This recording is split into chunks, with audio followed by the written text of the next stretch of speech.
then take it away. Okay. So, after uh, sending word to Deontay of their success at Gormantham, the bard promises to meet the virtues in Calland.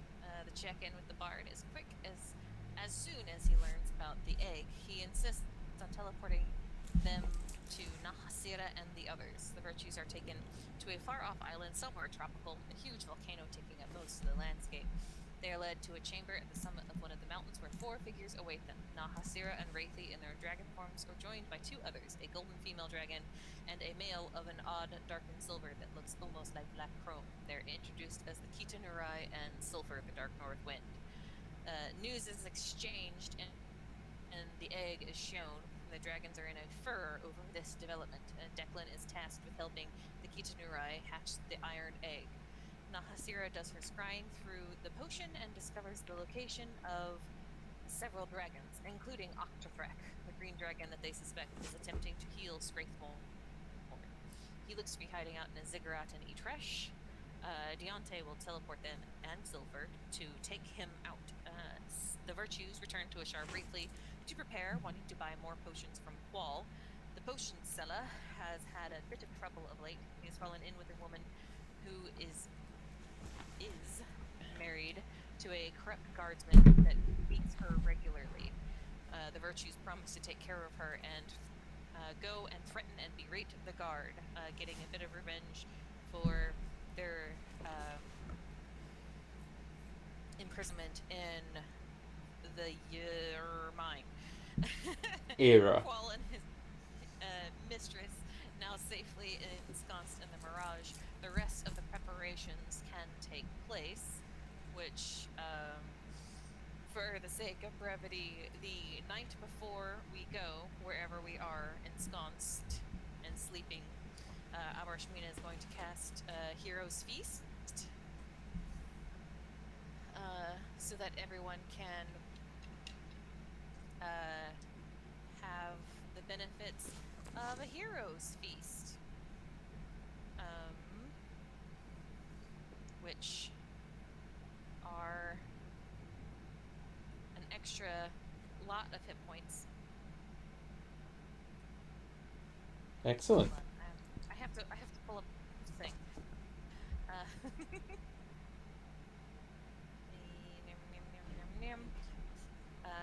Up to 12 creatures, so that's everyone who wants to. You'll be cured of all diseases and poisons, become immune to poison, and being frightened. Oh, so we don't even need our potions. Awesome.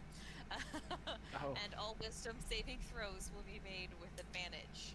And our hit point maximum increases by 15. Ooh.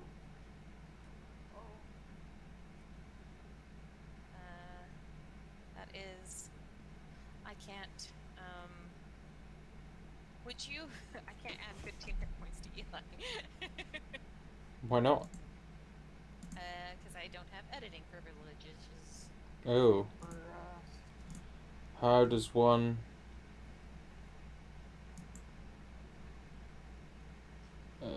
if I...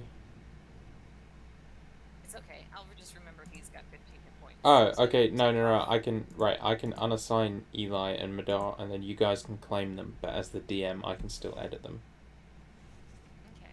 So if you reload and go in the campaign, you should be able to do that. Let's see. Is there immunity to poison damage and the poison condition?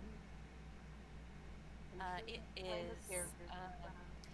The creature is cured of all diseases and poison, becomes immune to poison, and being frightened. Okay. That is how it's worded. Yeah. Doesn't say either if it's the condition or the damage, but it looks like it's written the same way that the monks are immune to poison. Mm-hmm. Right?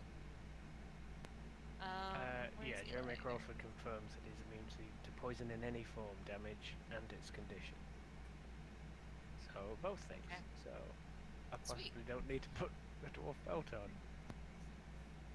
Well, that's up to you, man.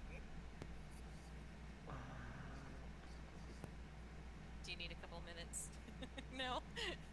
With this discovery, I should have read the spell more carefully. No, I'll just pick up one of my other hammers. Double ham. Just pick up Big Mooty. Well, All of the summons. basically, that's what it's there for, because I can't give another slot over unless I gave the Scarab protection up to dual wielding them. So basically, just holding it and using it as a spell totem. Cool. Very nice. Well, without further ado, I think we're good to go. So, you are. We're just gonna, like I said, skip ahead to basically the teleportation. So, very quickly, is there anything you guys are doing?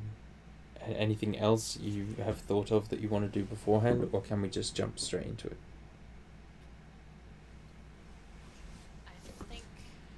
I think we handled everything. I think so. The rest of my stuff is kind of got to be done right before, unless anybody... Does anybody want a preemptive death ward?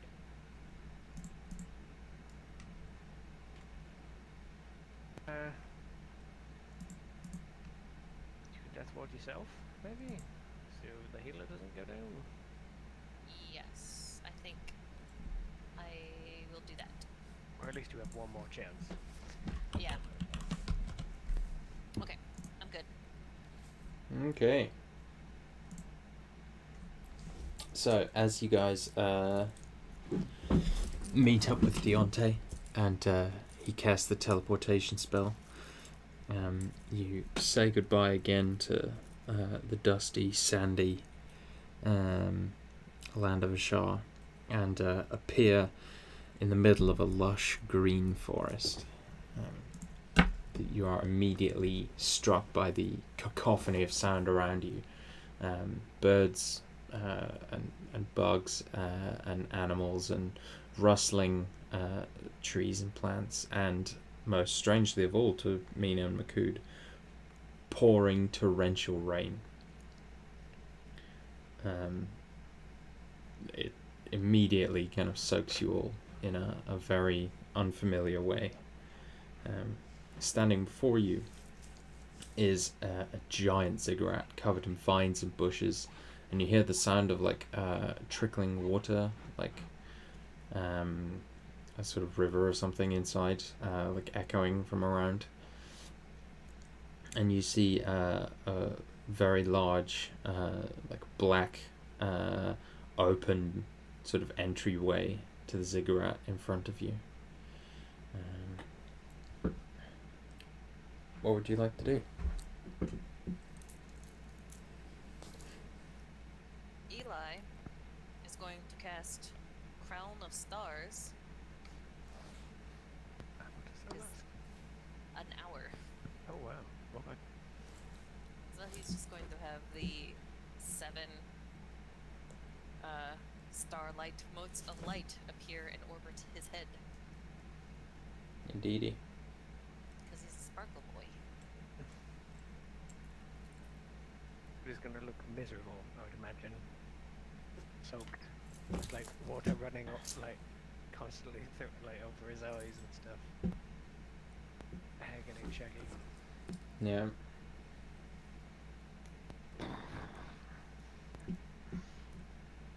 Are we ready?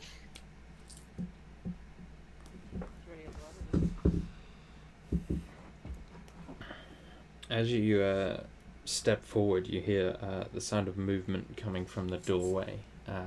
Lots of very small footsteps kind of pitter-pattering around. Or very small for what you'd expect Oktathrek's footsteps to sound like, anyway.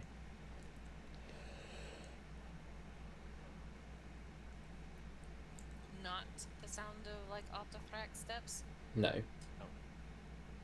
Potentially more koboldy sounding ones. Potentially. We have heard kobolds before. No, Yeah. attempt. Mm-hmm. These sound bigger than kobolds. Bigger than kobolds. Okay.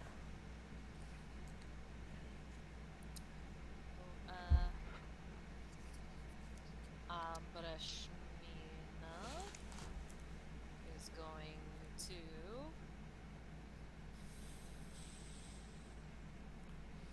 Oh, no, no, I won't do that. Well, do we want Ramiel, guys?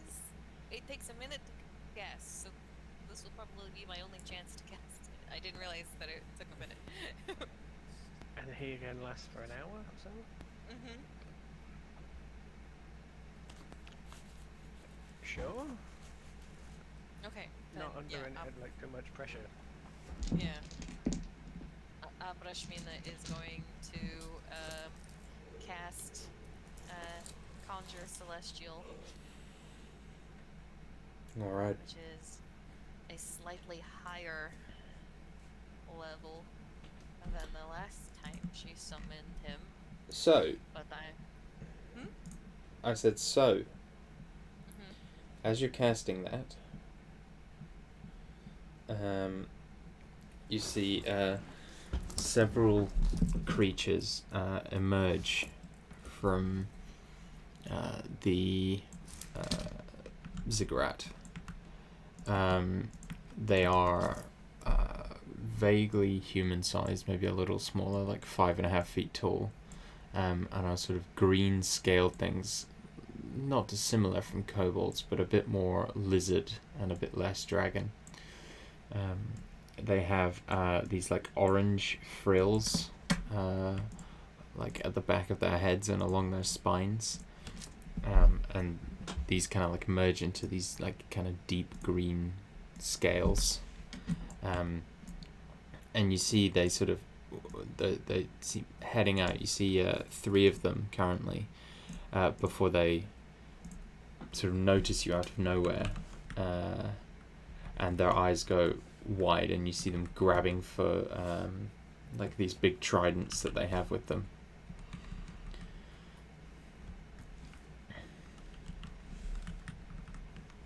Makuda, seeing danger, are they like, you know, more surprised, timidly protecting the place, or like grabbing tridents to come and attack us viciously? Yeah, they're grabbing tridents to come and attack you viciously. Okay. Makud, I would imagine it's already fairly near the front, but he would definitely interpose himself between them and Mina, giving Mina quite a lot of space, hopefully. And then the LVIII goes out to one side, and out of the mud and the rain, I guess, comes Enthris. Yeah, that's cool. And they both stand there getting rained on. Yeah.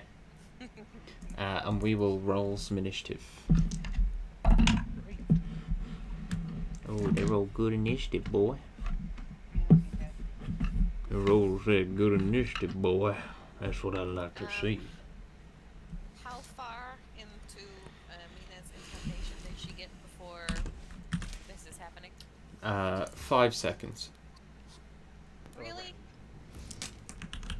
Yeah. Seems like it would have taken them longer to get out. Oh, okay. I mean, we're rolling initiative as soon as they've appeared. So they haven't. Started before they appeared. You started when you said, which was after I described you hearing them. So.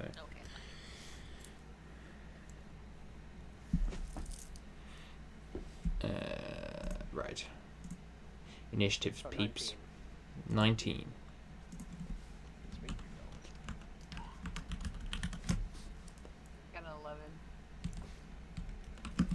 Oh, look at that. Abrashmina and Eli have the same dex mod. 6. Isn't it just?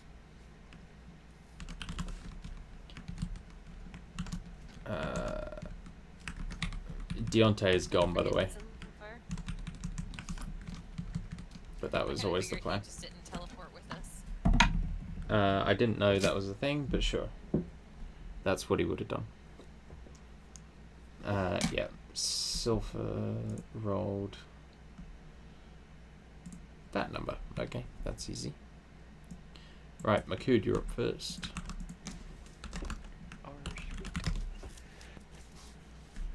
How far away are they? How far have I managed to like interpose myself? Yep. So they are about 30 feet from you at this point, but you are between them and Mina. Sweet. I'd like a good 20 feet maybe. Sure. Just so she's a little further back. Mm-hmm. And you said there were 3 of them. Were there more than 3 or just 3 of them that I've noticed? There are 3 that you can currently see, but you can hear the scuffling of more in the tunnel. Scuffle. Are they currently in the tunnel entrance? They are like just stepping out of the tunnel entrance. They are being rained on. God. My favourite enemy. Moist. And they're favoured to rain.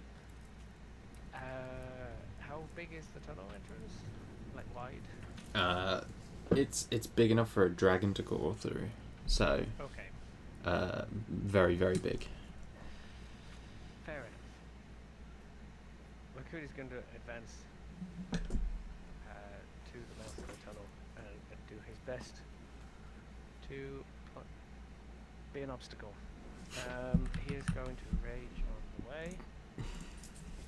And then one of these guys is probably going to have a bad day. That's what you think. So, yeah, there's like this sort of samurai showdown or something in the rain with it like, going, like streaking down, and then there's like close up of Maku's eyes and then close up of 3 lizards. This is a bit indulgent, but I'm just picturing this scene so vividly.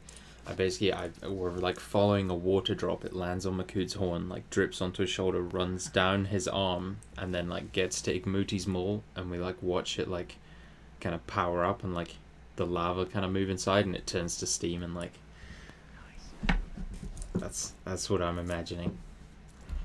That is good imagining. Then hoof it through the mud. Charge. I haven't done a horn attack in a while, so I'm going to horn attack the first one. Hit for 19. 19 hits. And that is these plus that. 15 damage. Very nice. Yeah. So you just like pierce one in the sort of its thick chest, and you like slam it back into the wall, and it lets out this like screech of pain. I'm gonna do the hammering horns knock it back thing because I'm trying to Yeah. hold the line. And then it's gonna get sideswiped by, that was 18 on the dice plus Hits. 13 for Ooh, 31. So big boy numbers. Ooh, that's not bad.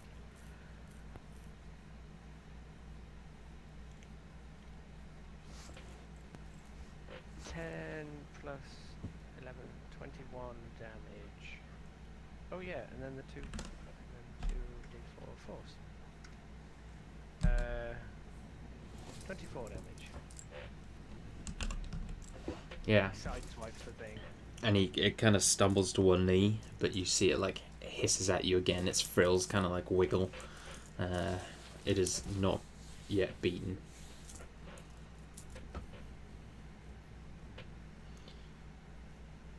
Is that your turn? All of my things. Alright. This lizard folk will take its revenge, like thrusting up under your arm and plunging the skewer, or its like big trident skewering you with it. Plus 5, so 17 to hit. No, I'm on a 19. Okay. And then it will try again. for a 18 to hit. Okay, it misses. Lizard 2 is gonna leap forward and try the same. Okay, that's a natural 13 for an 18. Fuck. And that's a 20 total. So it will stab into you, and you watch as it. For some number of damage. Apologies. You take. Oh, fuck's sake. Just to add insult to injury, I might use the spirit shield on that. So tell me what the damage is, and then I'm going to deflect it. Okay. You take 5 piercing. Sure. And you take 10 necrotic. So you watch. Are you shielding? Sorry. Yes, I just thought before you said finish the thing, I'm just going to do it just to be a dick to him anyway. So.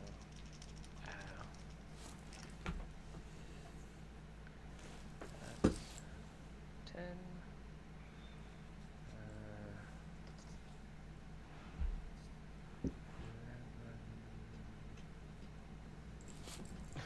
14 out of the 15 damage is reflected. His spirit shield does the damage it prevents. Yeah. So I think I probably tries to get Makud in the side or something. You know, like an image of a Minotaur can be seen in like the sheets of rain that are falling. I love that. That's very cool. If you'd left it to me to describe, I was going to have Anthras just catch his trident. Just like no. Lizard 3 is going to we'll say leap at Bryn. 14, by the way. Oh, he takes it. Nice. That was my latest level. What his shielded is dealt. Technically, he also he used his necrotic ability I was describing. Technically, he gains temporary hit points equal to the necrotic damage dealt. So. You did 1 damage. You could decide if that was piercing or necrotic. It was. We'll give him 1 back. We'll give him 1 back. Cool. If he has 1 hit point when he dies, like if you get him down to 1 hit point, it'll be worth it. Yeah. Right, Bryn. Another one kind of slips around to attack you. That's gonna miss. That's gonna miss. Both were below 10. And that's their go. Silpha. You watch Silpha leap forward at the one who tried to attack Makud but was reflected. He gets a 23 to hit and deals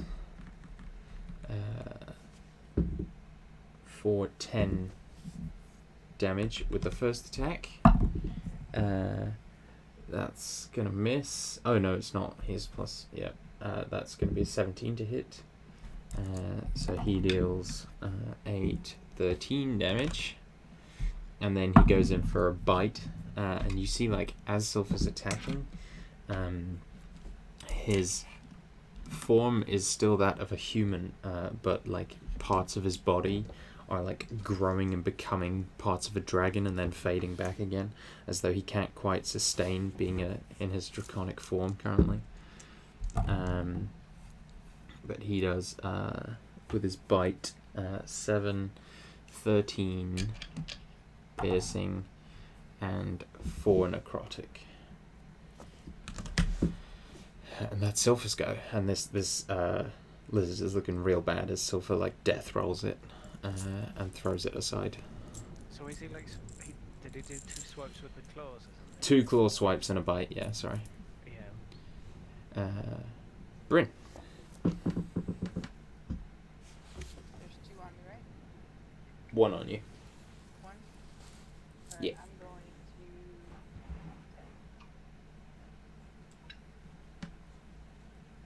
for a 30 and a 22. Both hit. Let's do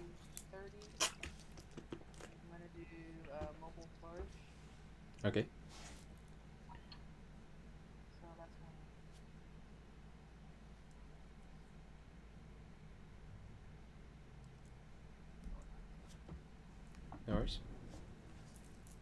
17 points of damage, and he is pushed back 10 feet. Nice.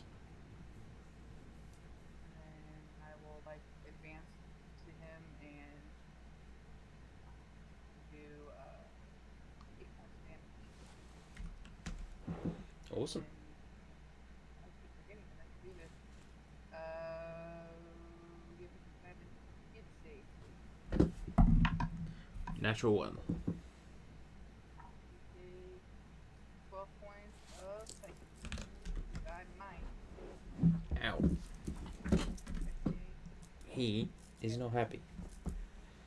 Yeah, he has to make a save before the end of my next turn. He has to roll a d4 and We'll remember that. And Madar? He's going to not gonna attack the one that I just did. He's gonna be like, oh, pop, pop. That's kind of that one is 24 hits Hits. for a good old 7 points of damage. Bonus action, unarmed strike. Or 2 off the dice. So Miss. that's our go. And Melee. Okay.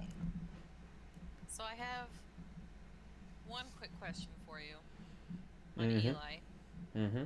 What are his invocations? Yeah, the custom invocation thing is a bit weird, but they are on there. Yeah, I saw that he's got 2. One he can't have because he doesn't have a familiar, and the other one, I mean, that's good and all, but he should have 6 at this level? Yeah, he, you can't add them as custom things, so they're in as, I think, notes or something like that. Like, they're in a different part of it.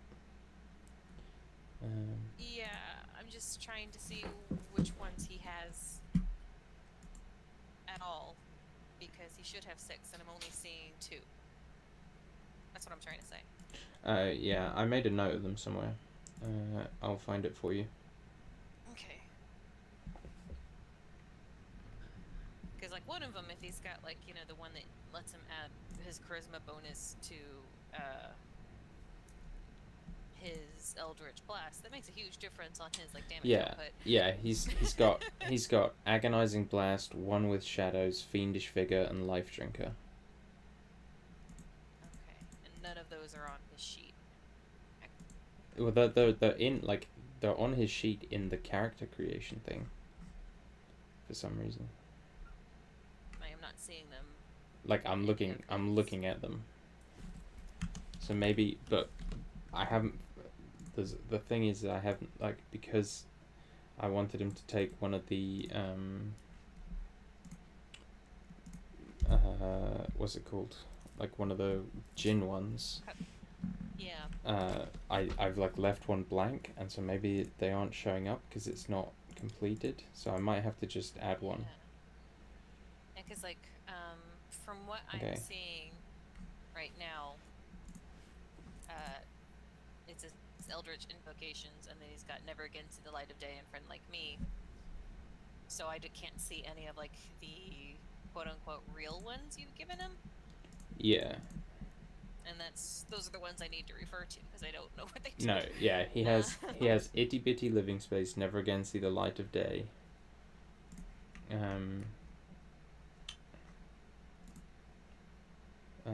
Yeah, Fiendish Vigor.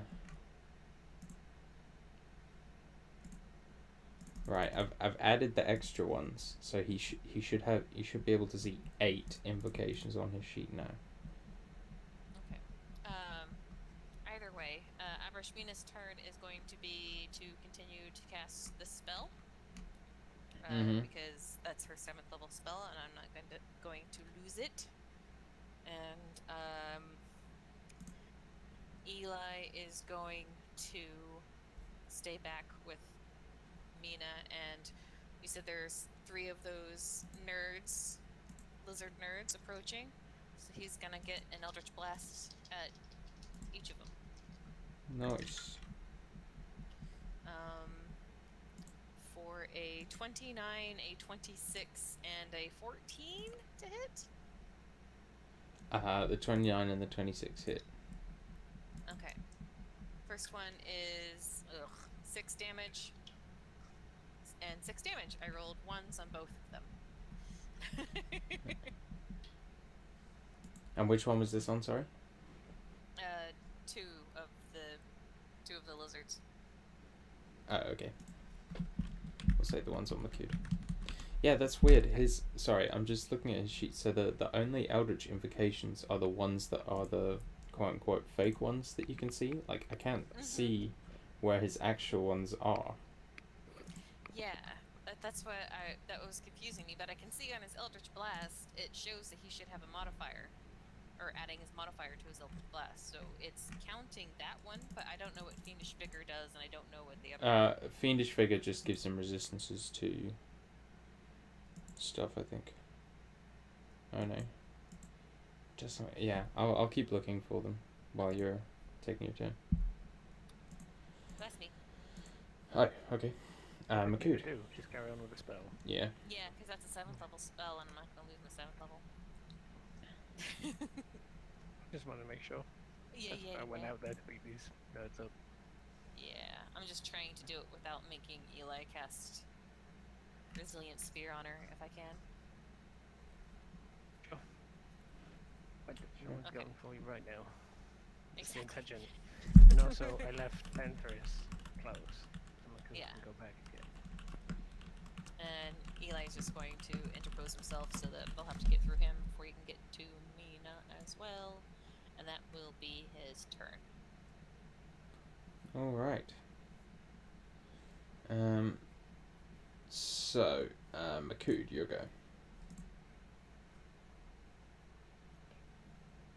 No more nerds? There is a sound of nerds, but not yet, yeah. They will most likely materialize on their turn.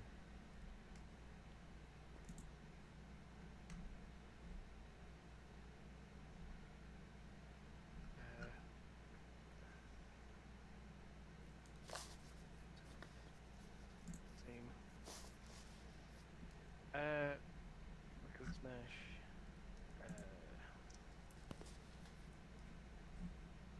Somewhat emboldened by taking like 1 point of damage. He's going to go reckless for this round, and the guy he was beating up on, I think also silver attacked. The rough one. He's going to go for that guy with advantage. Of course, I actually crit with one of the dice. Hey. That's nice.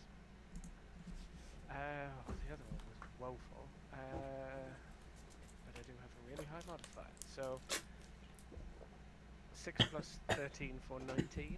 Hits. That was a hits. 6 with advantage. One of them crit, and the other one like rolled a 2, and then I re-rolled it for a 6.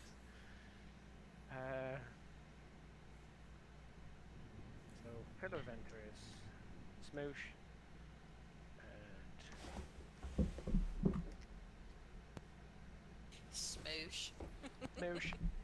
Smooshin' losers. Smooshin' losers. That's 12 plus 11 because I didn't say very well first. Like fool.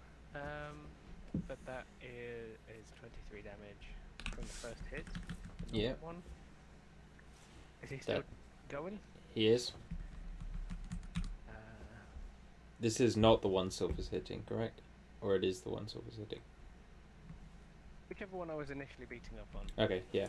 The one Silver isn't attacking. And crit. Oh boy, dice time.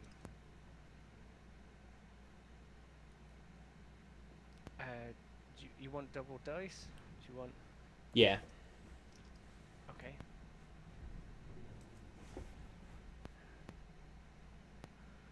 Is 16 base damage, and then double the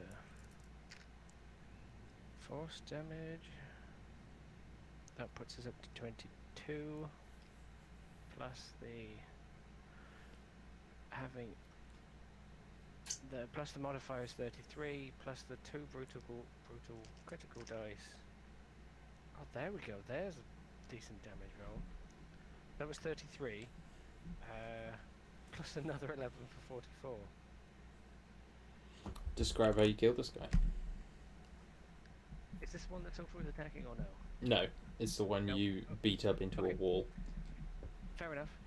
So seeing that Sulfur takes the other one, the other one's attention, he redoubles his efforts against the one in front of him, and I think the initial smash was like him battering ram, like with the top of a hammer into the chest of this guy. So he doubles over, and then the hammer whirls like a good 270 or something, starts low and then goes high and then comes low again on top Awesome. of the back of this guy's head or something. Love it. And he is no more. And he is no more. You see, finally, 3 more lizards appear from the tunnel, all clutching their tridents with like feathers and bones hanging off them, and all charging forward. The one attacking Silver is going to take his attacks against him, obviously. That's a hit, just. And that's definitely a hit. So Silver is going to take plus the necrotic on the first one. Oh no, it's this, right. 8, 9. So 9 necrotic, which doesn't seem to do much to Silver. And 11 piercing. Does that do anything? Yeah, that does normal. Silver's not a super old dragon. What did I say? 11. Yeah. And you see the lizard. There's like this black and green energy that flows off of Sulfur from the wound this trident did, and flows into the lizard, invigorating him somewhat.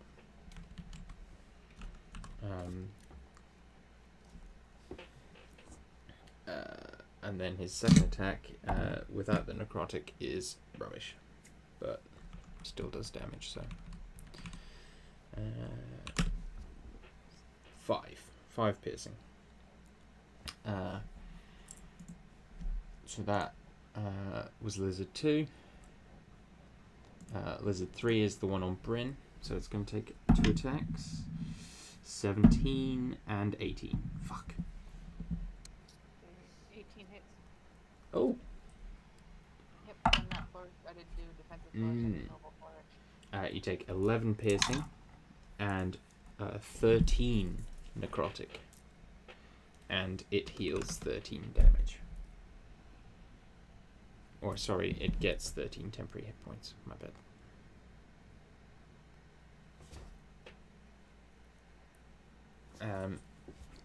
Lizard 4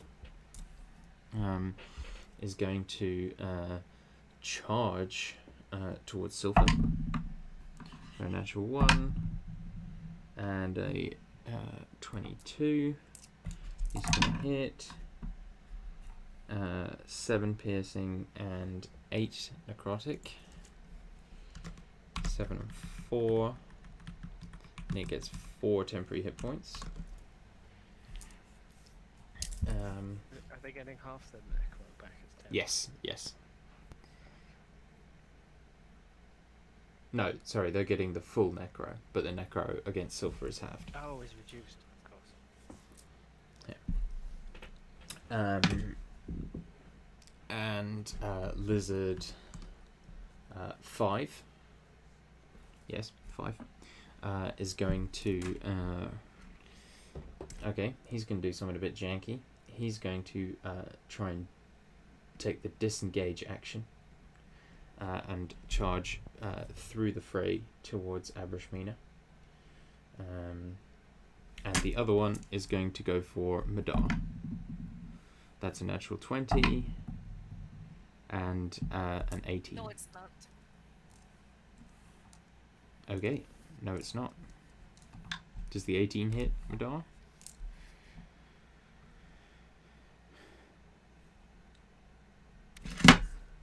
Okay, so Madar takes 6 piercing and 14 necrotic. Necrotic, at least. Yeah. 14 and 10 piercing from the second one. So it's 10, 14, and then up to 6, 10, and 14. Yeah.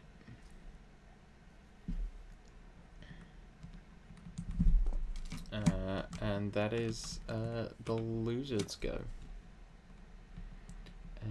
Now it is Silpher. He's going to continue his assault against Lizard 2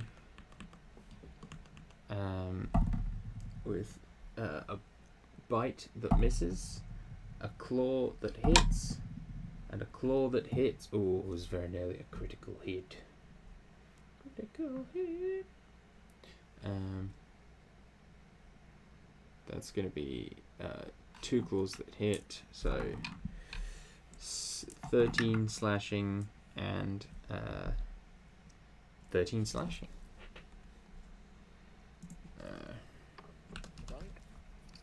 The bite missed.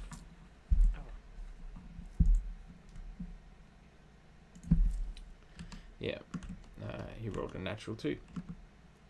Wait, yeah, that bite does miss. Okay. And now we go to Brynna Madar.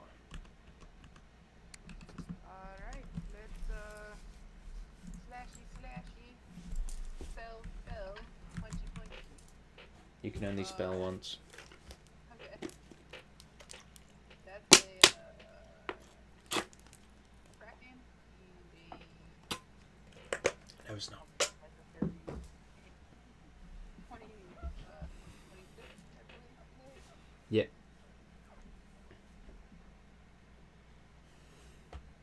Oh no, the lizards have their own grave cleric. Cancelling off crits. No. It's like my one thing. It's Iguana Ishmina. Iguana Ishmina. I'm insulted. And Miguana? Makunata. Monitor, Makunata. Makumata. Alright, that's 18 points of damage on the first one. Makunata lizard. Sorry, how much damage did? 18. 18. And then only 6 on the next one. And then Okay. I need an intelligence save. And an intelligence. Oh, that's a 15. That's failed. Damn. And 12 points of damage. Still alive. I would also have accepted Anish Hebra. I don't know. That is 13 to hit and 22 to hit for The 22 hits. that is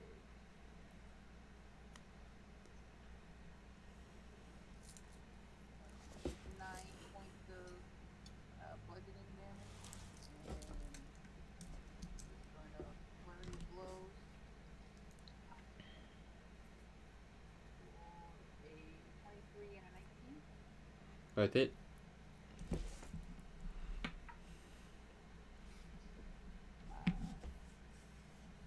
6 points of damage on the first one, and 5 points of damage on the next.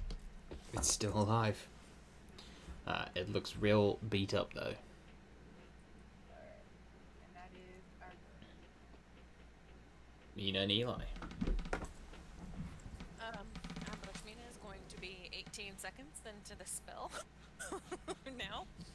And Eli is going to do something that There he is. hasn't done before. Oh. The iguana lizard person or whatever that disengaged to run up on Mina needs to make a strength saving throw as a lash of lightning whips out of the sky 8. and is pulled 10 feet towards Eli. Eli was kind of close, so I'm assuming it's going to take some damage. Mm-hmm. That is going to be 17 plus his charisma mod because of his being part air djinn or whatever.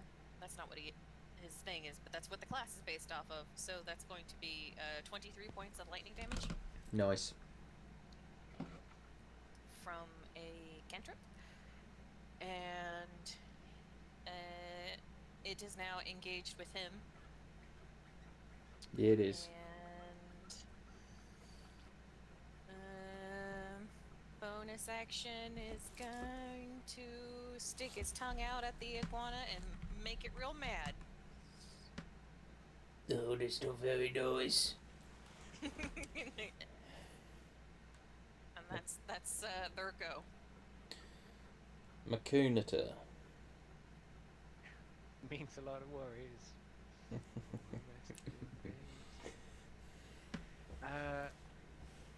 He is going to see that guy go past him, because I actually didn't use my reaction on that turn because I was waiting for someone to make a move, but he disengaged.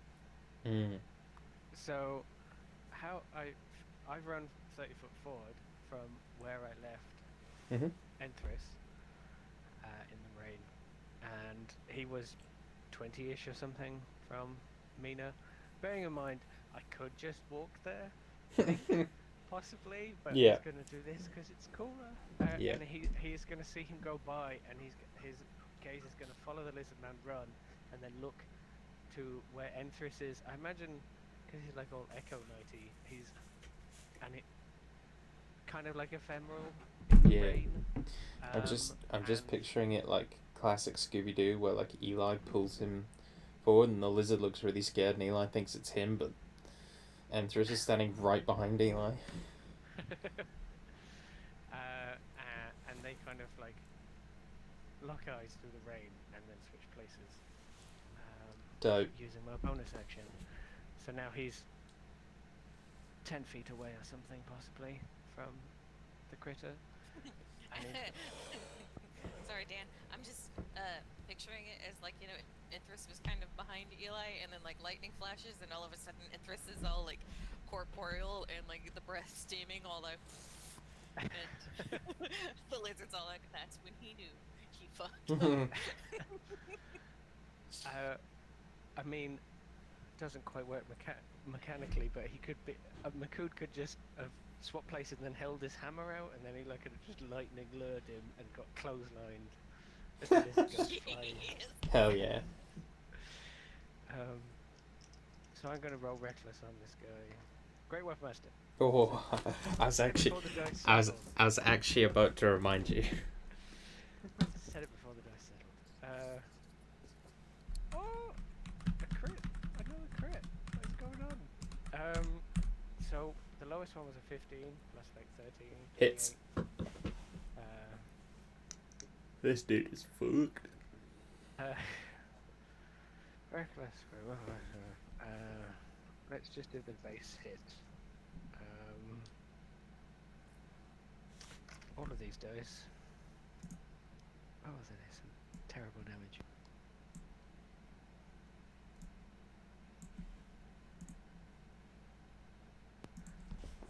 I rolled really poor, and the hit was only 31 damage. to that lizard. Is it still alive? It is. Okay. It's critting time. It's critting time, boy. Better prepare yourself. I'm gonna crit up in here.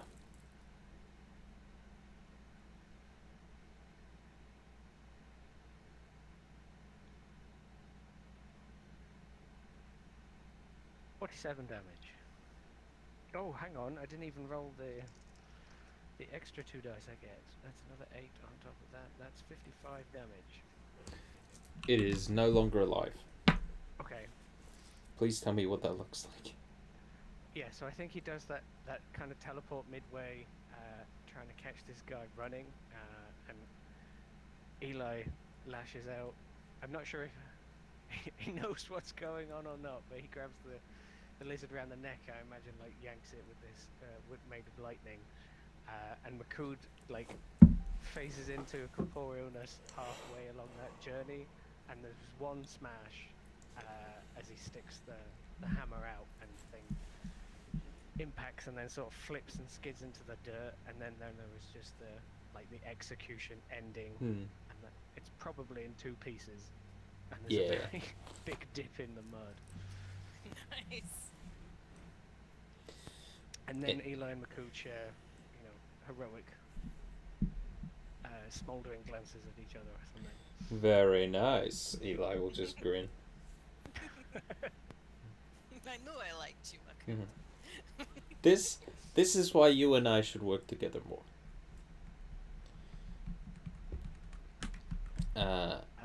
Makud nods and then walks 20 feet closer to the fighting, I guess. Yeah. Okay. The lizard Silver is fighting. Is going to take some attacks. That's a 23 to hit and a 22 to hit. So both those hit. Oh, that's good necrotic. Shitty. So it takes 6 piercing and 16 necrotic. Have to 8, which means the lizard gets back 8 hit points. And then the second attack is max damage, which is 11 piercing. Lizard 3 is the one on Brynhild, and it is just alive. It's a 17 to hit Bryn and a 26 to hit Bryn. First one misses, second one hits. Yeah, it's going to skewer, which means it gets necrotic and healings. You take 8 piercing and 14 necrotic. And it heals as that black and green energy pours into it. Lizard 4 is going to attack Adar again. Oh, that's on my keyboard. 21 and a 13. 21 hits, and if you say 13? Yes. 13. 9 piercing and 12 necrotic. Lizard 5 is brown bread. And Lizard 6 is going, he did attack, I believe, Makud. He's going to attack Silver, makes sense because he's over by the door. So 25, 17, so 25 will hit. He will skewer as well. 3 piercing and 6 necrotic. So 3 and 3, and he heals up.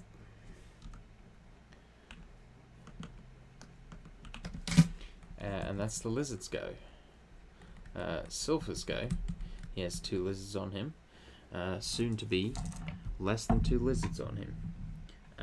There's a 28 on the bite, a 22 on a claw, and a 25 on a claw, so all hit. Need I roll? Probably not. Will I roll? Absolutely yes. No. So that's... I need these ones. So 13, 19, piercing, and 2 necrotic.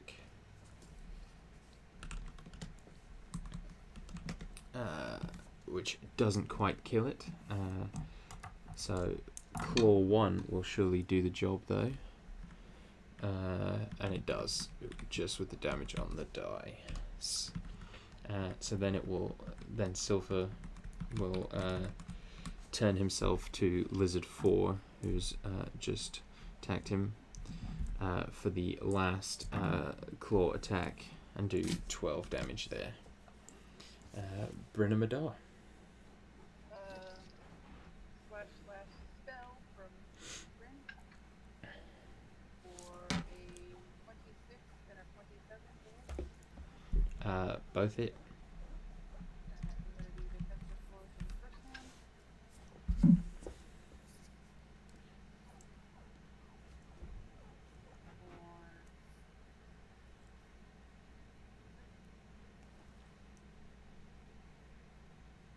For 13 points of damage. And then 11 points of damage, and I need to do one save. It. Okay. 6. That is 12 points of psychic. Describe what it looks like as that thing dies. So Bryn like does her 2 slashes, and then kind of like as she's like standing there, like a little bit of the purple and the blue kind of like spilled out of the corner of her eye, and you just kind of see like the kind of the blood vessels in the creature's like eyes just burst. He just kind of falls over. Amazing. All right. Madar is gonna move to one that's still, I guess, one on Mac. Is there one on Mac still standing after all what he did? No. Silver's got a bunch on him. Silver's got 2 on him. Only if he tells me who's sitting on the Frosthaven Council will I save him. I'll go punch the shit out of some of those guys. It's Damien. For 28 on one hit, and then 18 on another. 28 and 18, you say? Yeah, punch. That'd be this one.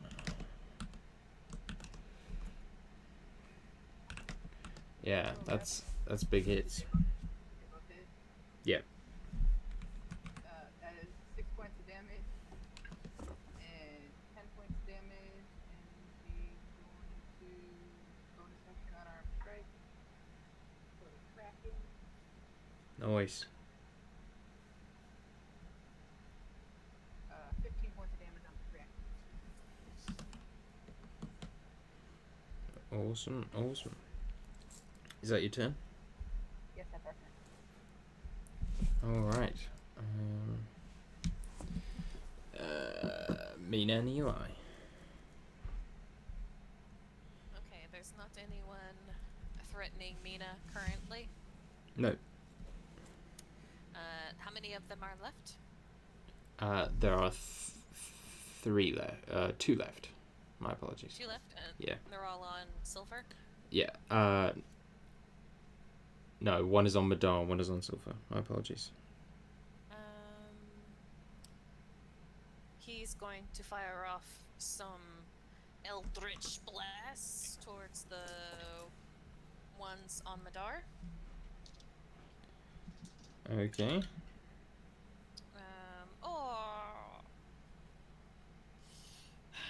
It's a natural 1, a 14, and a 20. Sure. So, 1 hit?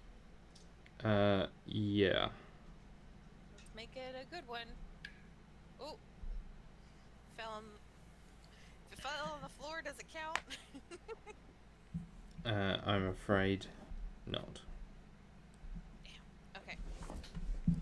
So that 9 is gonna turn into 3. Thanks for 8 points of force damage.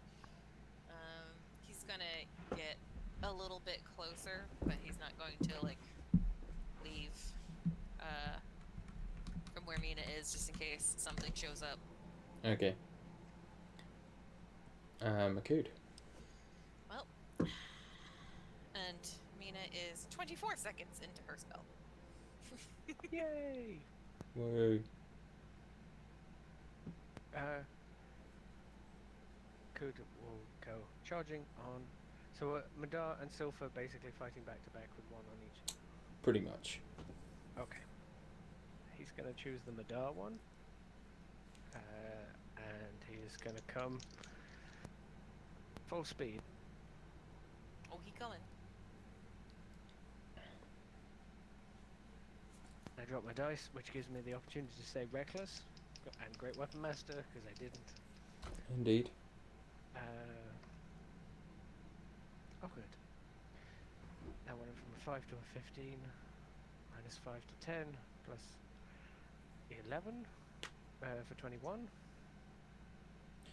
Yeah, that's a hit. Because he's horn attacking. Again. Smoosh.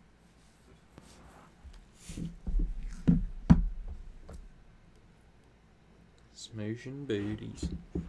16 damage. 16. Okay. I'm going to use my action just for fun, and I'll do the hammering horns thing, which is Nice. on an attack I can shove, basically push them out of combat with Madar. DC 18 says here. I don't know if that should be higher now. I don't know what. It does not matter. That was a 9. Okay.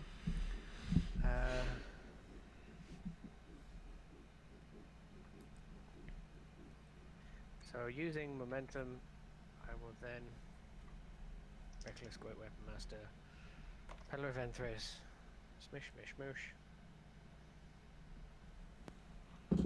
14 plus 13 for 27 to hit. Yep.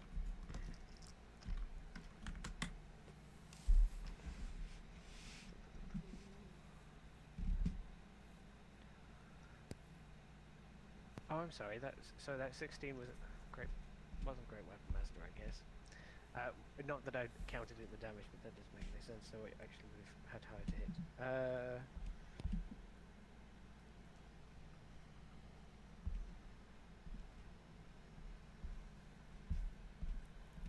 36 damage from the Pillar of Enthres hit. Oh boy. Yeah, that one's looking in severe pain and distress. He is not a happy camper. Very well. And being the not happy camper that he is, they are. One is going to attack Madar, and one is going to attack Makood. Makood, 26 and a natural 1. I used the Spirit Shield on the hit. Okay, that's going to be Remembered last time. 11 piercing and 14 necrotic. For these guys.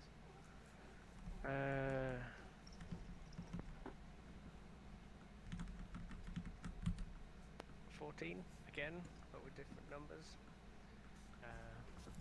Okay. Don't know if that blocks all the necrotic or blocks some of the necrotic. We'll do half and half. Okay. So it heals 7. Bearing in mind it takes 14 from the Oh, reflection. and then it takes 14. Okay. And the other one is going to attack Madar. That's a natural 4 and a 21. Alright, what's the damage on that 21? 5 piercing and 13 necrotic.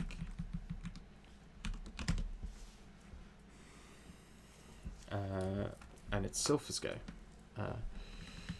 He is going to do what he does best, and that is attack 3 times.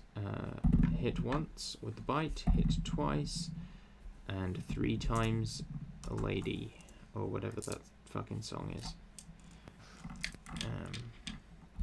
So he does 12, 13, 14, 15, 21 piercing with the bite, and 6 necrotic. Nice, Silpha, my boy. And then 8, 14 slashing with the first claw, and 14 slashing with the second claw. Literally the same roll. That lizard is not looking too happy. Brenna Madar. We're gonna Bryn will move to attack the one that's trying to murder Madonna.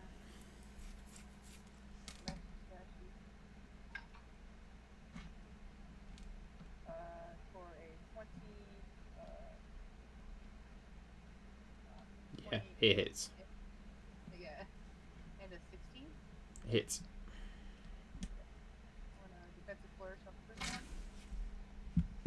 You flourish that defense. 13 points of damage on the first one. Yeah. 8 points of damage on the second one, and I need an intelligence saving throw. 13 and 8, did you say? Yeah.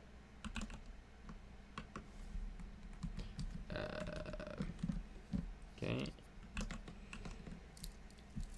Intelligence saving throw. Oh, that was almost a natural 20, but it's a natural 2. That's 9 points of psychic.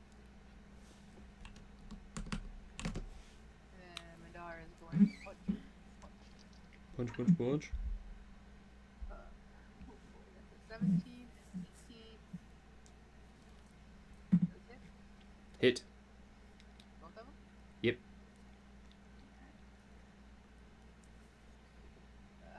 6 and 12 points of damage. And bonus action is a 2 on the dice, so no. No. I'm afraid not. You know, the next time Rob says, "Have you got anything to do before we go like fight a dragon?" We should probably get Madar like a better weapon. Fist punch. I always forget, and then we get into a fight, and then she's like basic punching, which is appreciated, but we could just find her a better weapon. She's trying her best, Dan. We I just gotta know. get her a monk's weapon. Yeah. Yeah. And Which get is her good totally. sword. Hey, we could give her the Kopesh, maybe. I don't know what we can do. 'Cause that's like E6, Maybe get her like a isn't it? +1 or a +2, maybe a nice +3 weapon. Alright, anyway, Try the fish fillet. well, we're going shopping. Bryn has money. Yeah, we should totally do this. Done. Mina and Eli. 1, 2, 3, 4. It's 30 seconds in. Halfway there. For Mina. And there's 2 of these guys left. That's Still? correct.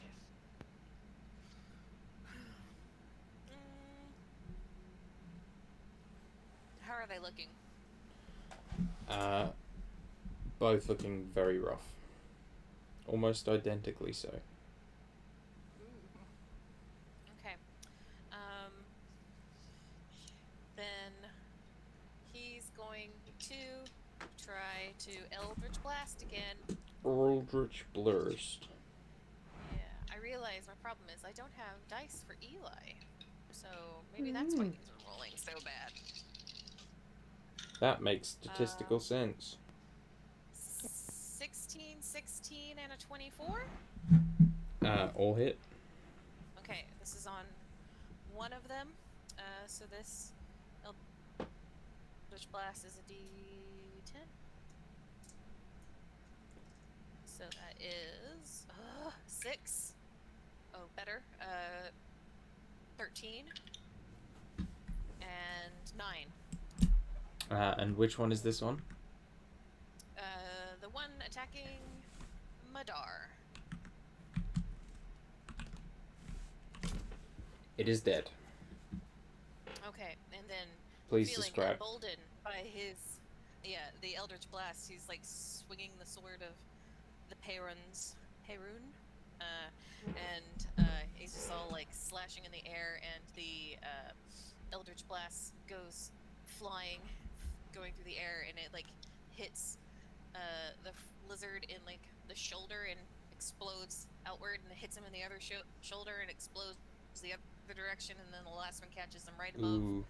right under the neck, and his head pops like a swollen pimple. That's gnarly. And then, emboldened by his success, he goes, "Ha ha! That is how we do it!" And he's going to use one of his motes of light from the Crown of Stars. And he's going to try and finish off the last one. Nice. Does a 28 hit? A 28 does hit. And that will be 31 points of radiant damage. It also is no longer alive. So it's like the star like pierces in the center of its chest, and it's like this invisible, like, or not like visible, but like this low pitched like weening sound as it just goes, and then like his head explodes. Whoa. Okay. Yeah. I As he like burns it. inside from the star. He Indeed. has a nova in his chest, so it made him go boom. There are now no longer any of these dudes alive.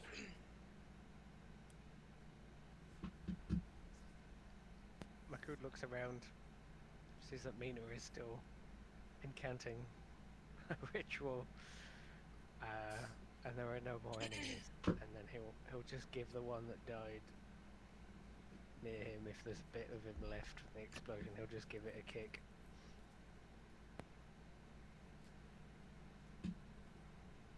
Alright. Anyone hungry? Lizard on the stick? You had that so ready as soon as there was lizards. Honestly, honestly, that sounds like something that I should have prepared earlier, but I didn't actually until that very moment. That is amazing. That sounds like something I would have thought of at the beginning of the whole fight. I believe you. Good. For now. For now. Yeah. So you are standing before this ziggurat, the big open doorway, now silent as you have slain the lizardy boys who were in there. It's still raining. Abrashmina is going to continue to summon her Deva. Okay, so after another 30 seconds, there is a collection of stars and motes that appear like reflected in the or refracted in the rain, as Ramiel appears in front of you again, solid. And he gives you a nod, Abrashmina. A resolute nod of, let's do this.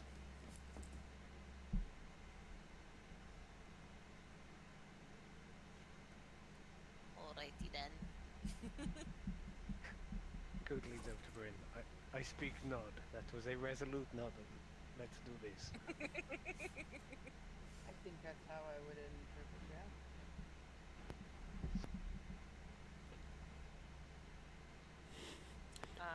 Are any of our fellows looking extremely hurt? Hadar is definitely below half health. Oof. Sofa took some hits. Makut has taken 6 damage in total. Sylpha's okay. Okay.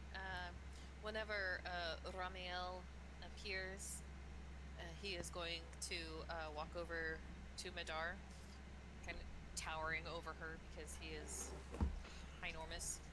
He is. Lay a hand on her shoulder and use healing touch to heal her.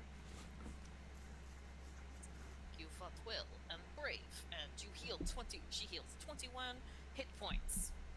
Awesome.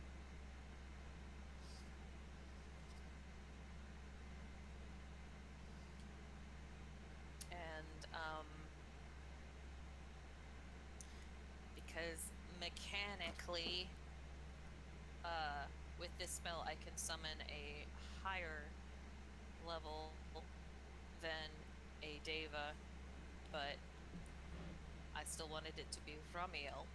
I think I am going to have Ramiel use his.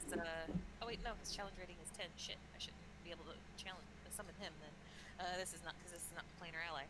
So he's gonna shift into a Quattl, so that I'm not breaking the rules. I mean, you can just use Ramiel, but use the Coatl rules. Coattles, He's just startles. reskinned. Yeah. Like he's like tapping into that the local like ASMR vibe here. Sure. Quaffle. Because we've heard stories of was it Taryn's dad? Yeah. It is. He said that he mentioned the Quaddle. Mm-hmm. Was that time there was that old druid and a weird bunch of people that saved the planet? Something. Coatl was involved. I don't know what happened, but there was a Coatl involved. Yeah, very well. So you guys are standing in front of the the ziggurat. What would you like to do? We have an obvious way in. Yes, the very large kind of black opening that they all came from. I didn't know if they had a door, if they closed the door. I think it seems to be like a gaping tunnel. Yeah. Deeper into the ziggurat. That wasn't a door so much. To the tunnel. They walk 3 steps. All right. And just for the DM's benefit, apparently Quattles have a shielded mind. So he is immune to scrying and any effect that would sense its emotions, read its thoughts, or detect its location. Thank you for letting me know. Just in case. I am glad to know this. I love Coatls so much. Indeed. So as you step inside, you do hear like a little bit more chittering, like kind of across the ziggurat, and it seems like it's pretty hollow. It's quite hard to make out. There's a lot of magical darkness spots in here, and so the chittering is clearly some kind of movement communication thing among the lizards. You do, however, see in the center of this like big open space is this huge green waterfall that is like slamming into the ground. It pours from up top that you can't see the top of the ziggurat enough to see where the poison is coming from, but you can see that that's the direction it comes from, and it doesn't seem to be like pooling on the ground, though it's hard to make out. You think there is some kind of opening for it to go into.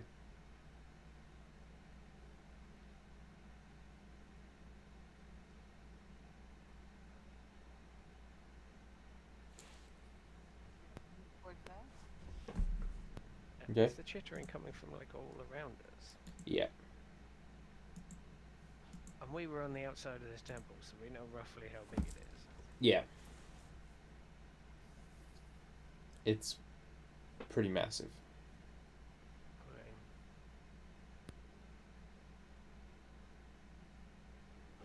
Coda's gonna shout back at the chittering. If it gets a set, like, because you said there was like magical darkness and stuff, like it's on, they're on this level, right? Like you can see that there seems to be no levels to this. It's just the one kind of hollow room, but it's very big inside. Like the inside of it is kind of like a giant pyramid. Sure. Do we get a sense of like how big of, I mean, other than just basically knowing like the dimensions from when he came up, Yeah. like how thick the walls are or something or anything like that? So I don't know how much Like coming through the opening, like it seems the walls are, a good like meter thick, like they're massive. Yeah, you think like there could be a lot of lizard folk, like a few hundred in here.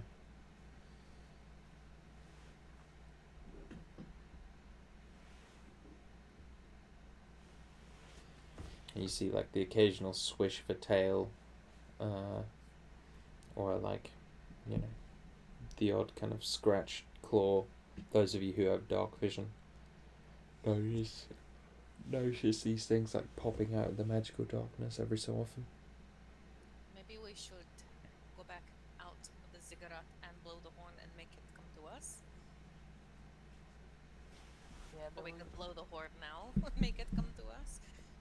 I mean, we could do that, but we run the risk of calling every dragon in this area. Do we have any idea of the range on this one? She did say something at some point, but Yeah, I think it's don't really remember. She told us. 3 miles or something like that. But what about all the... And he, like, gestures to the darkness. What about all of the lizard things? The dragon doesn't seem to want to go and fight us. But these things are just waiting. They're not attacking us right now. The moment we start fighting the dragon, they might. Okay, let's walk out somewhere and find a good flat spot and blow the horn. Just it might be a good idea not to fight this thing on its own turf if it's going to have a small army at its beck and call. It's quite a large army. I mean, they... As soon as the dragon attacks, won't they come get us as well? Maybe, but we will not be surrounded by the darkness, but... Abrashmina shrugs. If you all feel like this is better, then... Maybe we could, like, I don't know, challenge his pride and they could fight us one-on-one or group on one or whatever. Be like, I don't know. Just be like, hey, you don't need those guys. If you ask those guys to fight, you're just a wimp. While in theory, I love this plan, Eli says. I'm not sure it's exactly going to work, but I'm very willing to give it a try. I can be very persuasive when I need to be. So can I, but I feel a dragon is a slightly different ballgame. Okay, so we'll just go find a flat spot and blow the horn. I'm okay with that. Do you see a flat spot around here? Like taps his foot on the flat bottom of the ziggurat and kind of shrugs. Nope.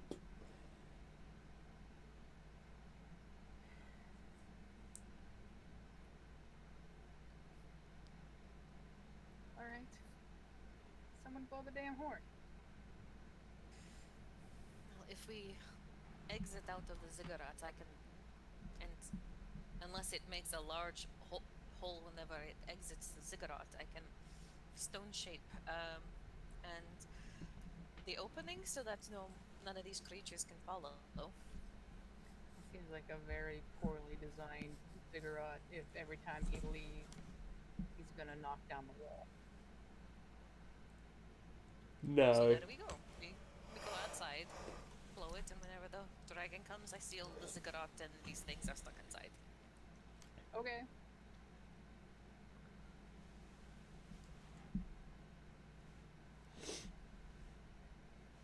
That makes a lot of sense. I was thinking a similar thing, only stone shape is like a 5-foot square, something. I have the bones of the earth, and Mi'kmaq is more, Oh, even better. and it doesn't actually take concentration or anything, so. Or a spell slot. Or a spell slot. Yeah. So yes, you say that, and Makut is like, Watch, I does could he do it think you've got now. The bones of the earth. There, it's. Yeah, you could get them big enough to cover the area of the doorway. I think it's like, yeah, it's 6 pillars, each of them 5 foot wide and Yeah. up to 30 foot tall. Yeah, no problem. Makut is like, I think I have something for that. And like hefts, equities. Those pillars, I think I can block the doorway with them. I'm very glad that you were able to bring it now. Well, I wasn't going to leave it. You know what? I know, yes. Because I had exactly the same thought about blocking the entrance as soon as the dragon leaves, and I was like, I have that. I can do it! I can do that. Well, so let's go back and do that. Okay. Okay. So you head back outside. Who is blowing the horn? I'm the horn I mean- bearer. I was gonna say, shouldn't the dragons here blow the horn? Of course. Make a constitution check, please, Makud. Oh, good. While Makut is doing that, before he blows the horn, Abrashmina is going to bend over one of like the lizard corpses, the ones that didn't get their head explode. Is going to like smear her finger in like a drop of their blood, and she's going to cast Animate Dead Oh boy. to raise it to serve her instead. Oh boy. Oh, okay. This Wow. is the thing that I was all like, I'm gonna risk. Yeah, I figured it was something like that because you were before I asking were about able to use skeletons. this. Yeah. Yeah, she's gonna give us another meat shield. Before this thing kicks off, we have to take like 5 minutes. Yeah, absolutely. How does he who watches feel about you doing necromancy? So he who watches is more concerned with the soul, and as far as he's concerned, like that body is a useless pile of meat. It's Okay. Yeah, she's not shoving someone's spirit back into their body and trapping them there and keeping them Yeah. from he's passing on. he's pragmatic. We had this discussion whenever we met Uranix. Uranix? Uranix the Black. Uranix, yeah. As long as he's not like vampiring or liching, it's okay. Because nobody likes vampires or liches. I like basically vampires. Animating it with, she's animating it with her magic, not with the creature's spirit. Oh.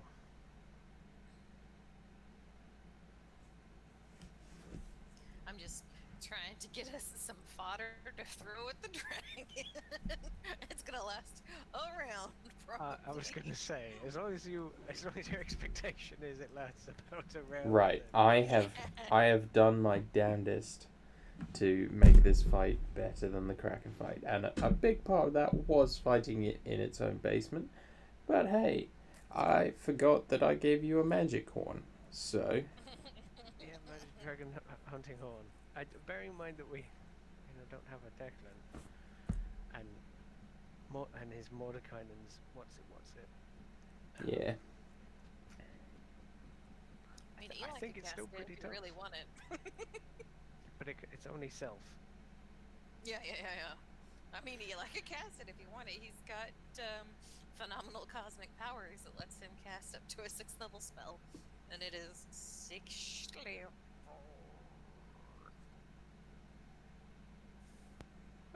Up to you. But Meh. it's not a rogue rolling around with that. So Yeah.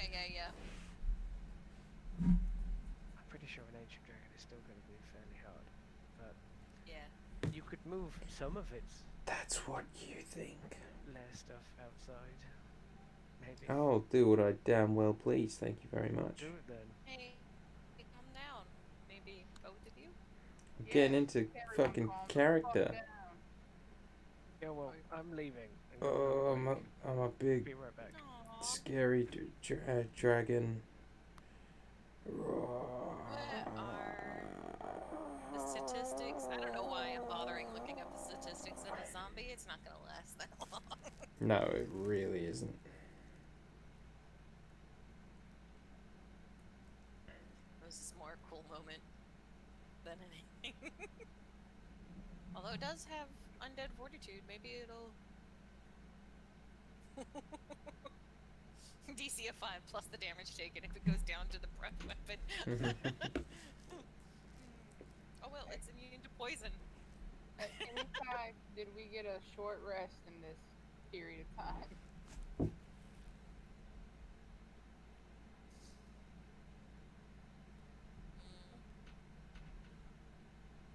We didn't No. say we rested before we went in. No, it's cool. I feel like that might be more of those things might come out and fight us if we try to rest before we blow the horn. Okay. That's okay. Madar's just gonna die. What hit points is she on right now? 68. How many? 68. Have her take one of the potions we got from Qual. Yeah. We got some healing potions, didn't we? Yeah. 6 greater healing.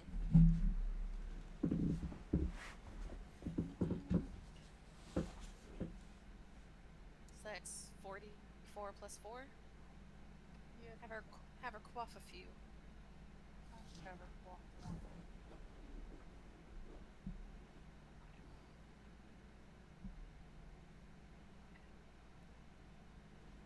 Hello, I am back. Hellos. Madar is taking a potion real quick. Of the resistance. No, of She was breathing. Oh, healing potion. Right. is she Greater? Yeah, because we got 6 from Qual. Does she still need more after that? She's at 84. Out of 160. Okay-ish. let's Mina will I'll cast Cure Wounds into her. And since she gets the bonus healing, that will be good.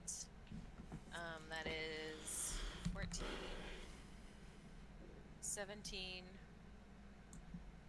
22 points of 23 points of healing from level 1 Cure Wounds. That's good. Does that get her back over her Hero's Feast hit points too? Yes. Awesome. That was my intention. Okay. I think we're good. Blow that horn, Maku. Blow that horn. Did you give me that con check, Makud? Yeah, yes. That's what I was going to do before. That's what we're gonna do. We're gonna do a con check up in here. I rolled pretty poorly and got a 9 plus 9 for 18. Okay.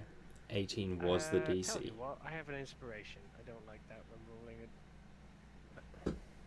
When, throwing Yeah. a draconic crate mega horn. Horn. That was not very good. That got me up to a 23. Okay. The horn lets out this deep, low rumble that seems to shake the trees around you, and like you see like kind of these sheets of rain like falling from leaves that were disturbed, and you hear the chittering inside the ziggurat just falls silent. So that only the sound of rain and the falling of the waterfall can be heard. And then after a few seconds of silence, you hear this great guttural answering roar from beneath the earth. And like you can just see the waterfall from outside, and you watch as like two claws come like pulling their way up, like just okay, just pouring poisonous liquid off of them, and the head kind of slowly appears, breaking the surface of the waterfall, the eyes wide, as you see the face of the dragon that killed Enthris. This long serpentine green head that slowly extends into a kind of long slender neck, and then these like wide leathery bat-like wings attached to the forelegs as it crawls its way towards the entrance, like shaking its head as though confused, but struggling to kind of realize, or struggling to sort of control itself as it desperately crawls towards you all. I don't suppose that hearing the horn summons forth Silver's full shadow dragon form. No. Damn. That's nasty. Does he Yeah. actually like convulse at all, or do like parts of him go draconic, or? Yeah, he does a sort of like, he tenses up, but he's already there, so the effect fades Yeah. on him momentarily. Okay. But he was prepared for it, so he was standing by Makud. I imagine, he was prepared for it. Fingers So. in his ears. Can't hear it. Neener, neener, neener. As soon as Oktathrek is within 120 feet, Eli is going to use one of his motes, and Abrashmina would like to pop out her wings. Let's roll initiative. Okay. Can I do the wings before initiative? Since Fine. we were blowing the horn and stuff? Okay. Thank you. Damn it! 10 for Mina and Eli. And do you want me to control Romiel too? Yes, please. On my initiative, or shall I roll his own? Yours is fine. Okay. Such a party. I know, I've got like my own group over here. Got my own For the King party going. I got the caster, the healer, and the tank. Oh, and a zombie.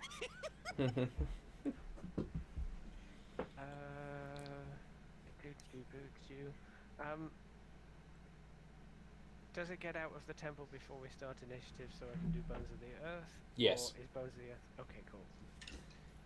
Very generous. I also might... Makud might, like, tap his dragon killing crown and cast Enlarge on himself. Oh. And be a big boy. So as Oktathrek crawls from the ziggurat, he lets out this deep rumble. What did you do to me?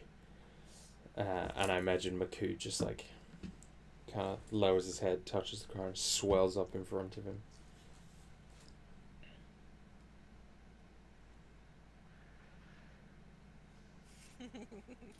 Makud now in a deeper voice.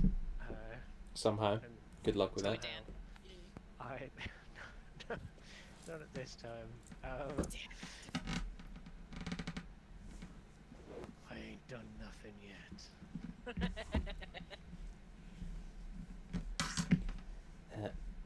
Declan like pops out. Makud, that was actually a double negative. So what do you really say?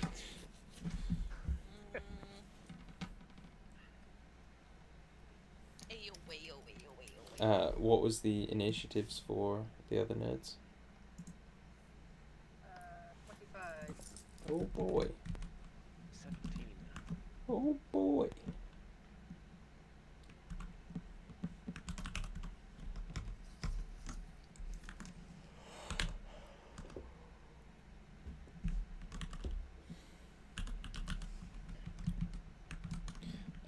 Bryn, you're up first.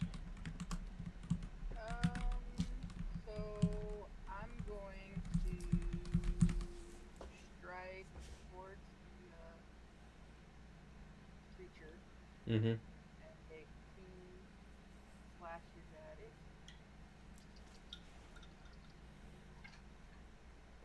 For a 21 and a 22. They'll both hit. They'll both hit? Indeed. I'm gonna defensive flourish with the first one. For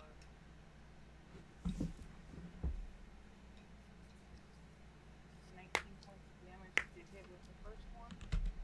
Mm-hmm. And then 11 points of damage to the other one. And it says that dragons take an extra 1d6 of one of these types. Acid. Is it a set type or is it just a select kind of thing? This is one of these types. I think it's select. Let's go lightning. Let's take 6 lightning. Okay. And I'm going to use my ring to cast Place Spirit. This is what I want to cast.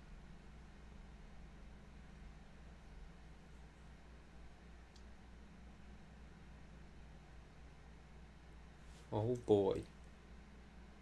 So when you cast a spell, you can designate any number of creatures you can see that would be unaffected by it.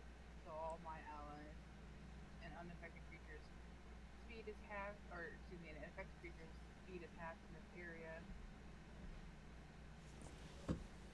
And when the creature enters the area for the first time on a turn or starts its turn there, it must make a wisdom saving throw. On a failed save, the creature takes 3d8 radiant damage. What was that, sorry? Spirit Guardians. Spirit Guardians, okay. Well, it is next, so Oktathrek will be starting his turn. Well, then Madar's gotta go. So Oh yeah, of course. we can do the Spirit Guardians now, or we can let. No, I wrote down Bryn, not Bryn and Madar. I have rectified.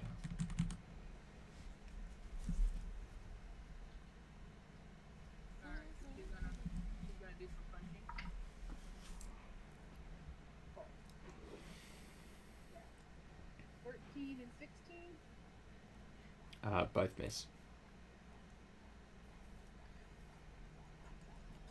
I need a wisdom save. Natural 20. Great success. Yeah, it's half as much, so half is 3d8.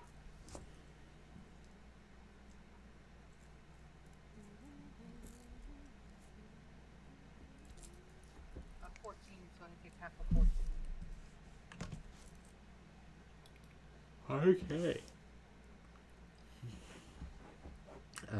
Yeah, so the dragon kind of like shakes its head, the effects of the horn kind of wearing off, and it growls. And like kind of tries to step out of the Spirit Guardians, but it does make one turn in there. Wisdom save, is it? Or does it just take the damage now? I think it would just hit it once. It was a wisdom save for half damage, you said, then natural 20?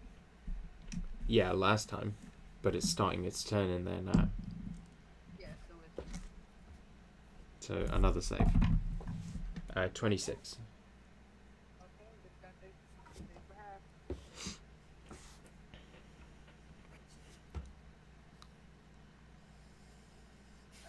That is gonna be 21 points of damage to half. Okay. The dragon lets out this low, kind of guttural laugh. Oh, it has been too long since we have had fun. And it's going to cast greater invisibility on itself as you just watch it begin to vanish, but then not vanish. Well, maybe not vanish, probably not vanish.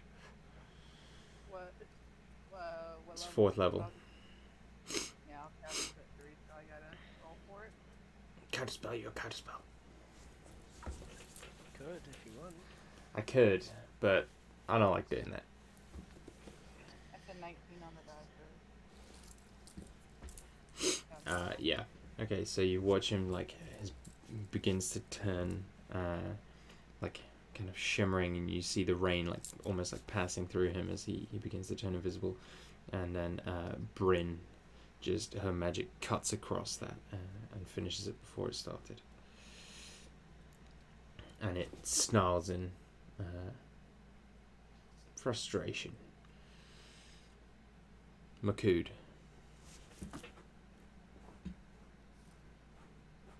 I'm guessing, even though I'm now large, this thing is this huge or like gargantuan? Gargantuan. Type thing. Okay, monstrously big. But he's gonna close the distance. Have the Hercules song. Find my way. I literally was thinking the same thing. I can close the distance. There is a bonus action, rage. Yeah, there is. And there is. So Entris is already out and he wasn't hurt or anything. He's just about wherever we were standing, and there is like a look of he will speak in nods and give a dutiful nod that he will be avenged to Entris and then charge in. And presuming this thing can, do I really want to be crit by it? Yeah, you do. Reckless. Reckless. You have one crit that you can avoid if you're within 30 feet of Nina. Reckless. Okay. Reckless crit weapon master. Let's open this part of the bag.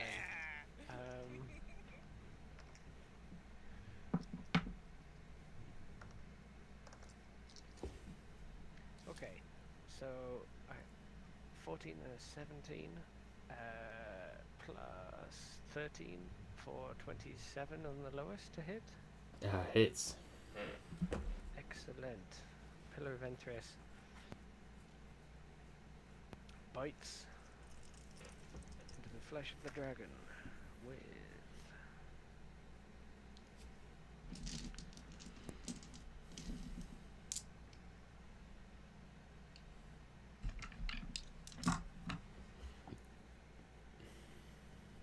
.33 damage for plus extra like D4 for being big. 34 damage. Oh boy.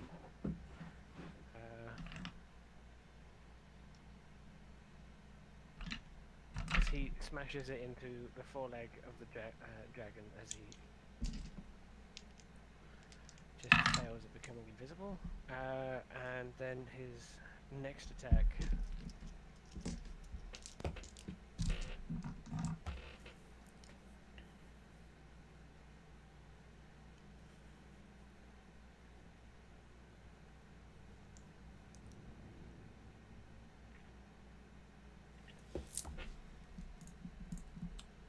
Hello?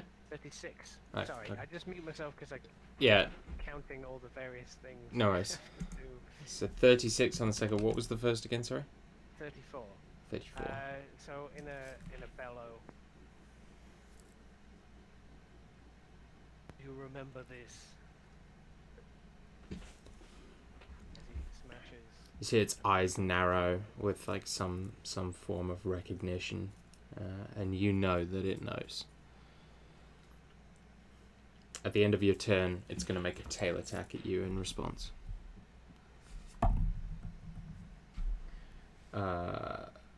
21 to hit. I did reckless. If you didn't Oh. Is this a legendary tale? Yeah. Yeah, 21 to hit. That was 2 pretty bad rolls.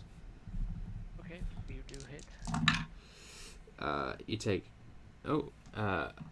27 bludgeoning damage as the tail just whips across you. 13. And I imagine it's that kind of like classic anime, like it strikes you in the chest and Maku like brings the crossed hammers up to block it and like it's pushed back a little bit but shakes it off. I'm now out of my Hero's Feast health. And a little bit more, but it's fine. I've got plenty more health where that's coming from. For sure. Mina, Eli, Ramiel, and Zombie. Oh, Okay. I just realised I had the thingy, the chimes up. So Oh yeah. let me do that while you do your. Okay.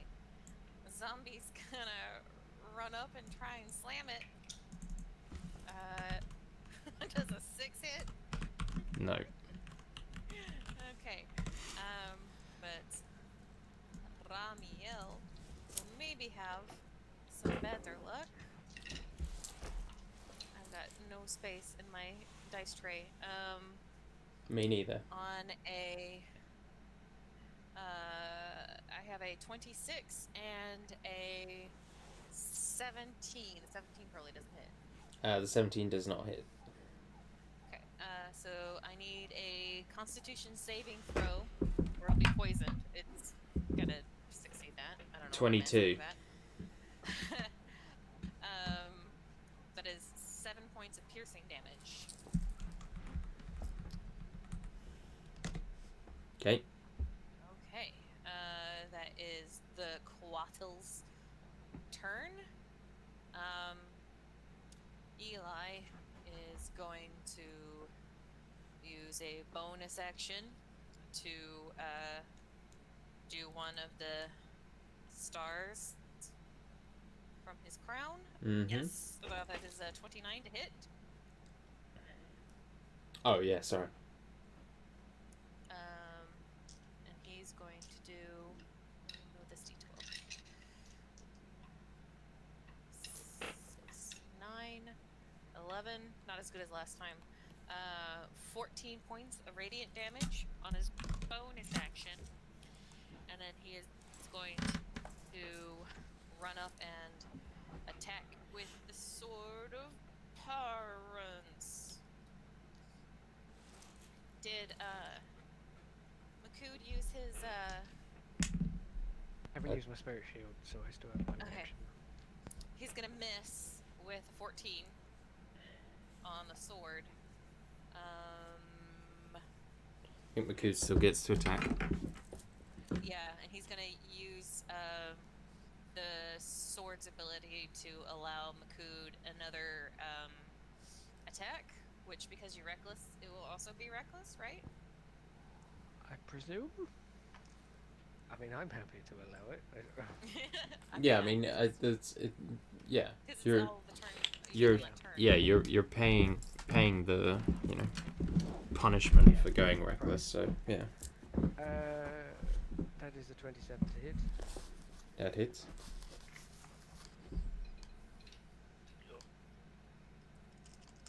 Oh, and then the other d4. Like to have it said that like Eli is trying to separate out a little bit, so he's not like side by side next to Makud. He's somewhere else around the dragon, spreading out. So I roll 2d6 and 3d4, and both of the d6 and 2 of the d4 are 3s, and then the last d4 was a 4. And Jeez. It's like, damn it! I almost got all 3s, which is very strange. So does this count as Great Weapon Master or not? You didn't say it. I didn't know if I could. Okay, fair point. You may. I mean, I'm happy to not. You may. Okay. Cheers. Because that was what I said for the attacks in his round. 1 second. Math, doing math. me singing my math song doesn't help him 37. do math. No, really. 37 damage. All right. Ooh, very nice. And finally, on Abrashmina's turn, she is going to fly up a bit. Again, kind of trying to change the angles and stuff. Mhm. So if he wants to hit her, he's got to aim up and not hit any of her friends. With breath weapon type things. And she is going to like raise a hand to her holy symbol, and like this black and green kind of necrotic energy kind of spirals around like behind her hand, kind of filtering in through her fingers. And I need the dragon to make a Constitution saving throw, please. 18. How much? 18. That is a failure. Then he will So- use a legendary resistance, I believe. That's a good call, because he will then take half of 58 necrotic damage Damn. 29. as Abrashmina was casting harm. Starting off with the big guns. Oh, and she's going to use her Radiant Soul ability to tack on 14 radiant damage onto that. So 58 plus 14, that's math. Yeah, I've just added them separately. It's fine. Okay. It would be halved. So 72. I think it's part of the damage. Okay. But yeah, from her Radiant Shells. All right. And that is her go. Yeah, at the end of your turn, the dragon was not expecting to be sort of attacked from all sides, and it thrashes about and beats its wings, and it's going to take a wing attack legendary action. So everyone within 15 feet, which I believe is everyone except Mina. Silver and Mina. Yeah. I need dexterity saving throws, please. That was, by the way, that was 14d6 necrotic damage. Damn, son. That is an 18 for Eli. That's a fail.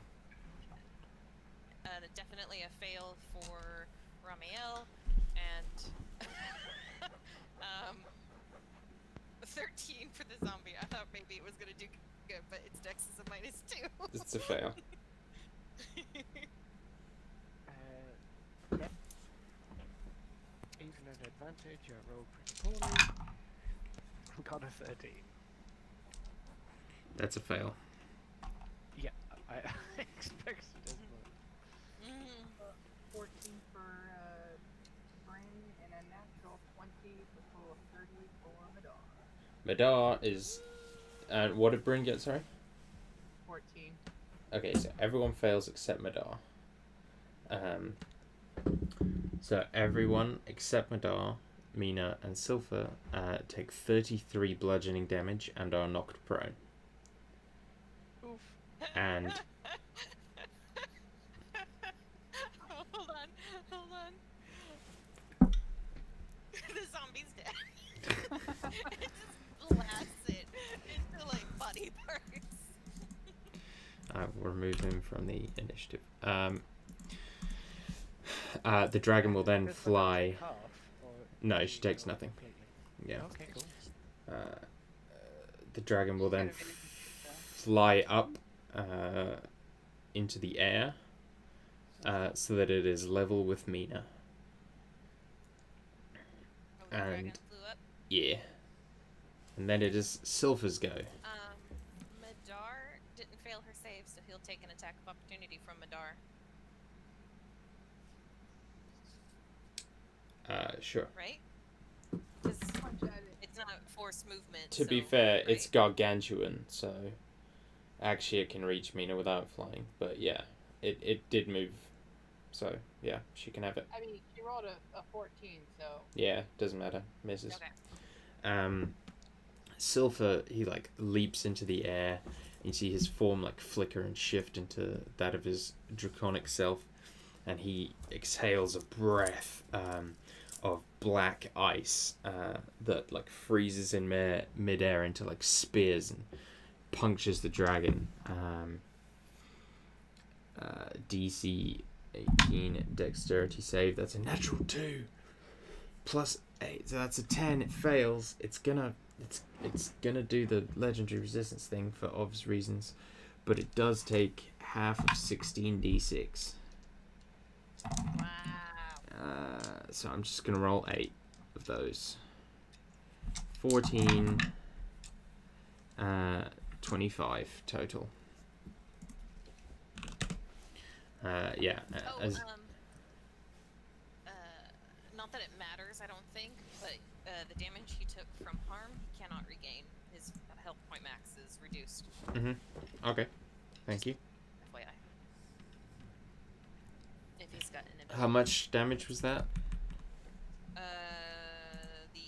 29 plus 29. 14. Got it. Yeah. So yeah, half of the 29 he can't heal up. I will just change that text color to red so that I know it. In case it comes up.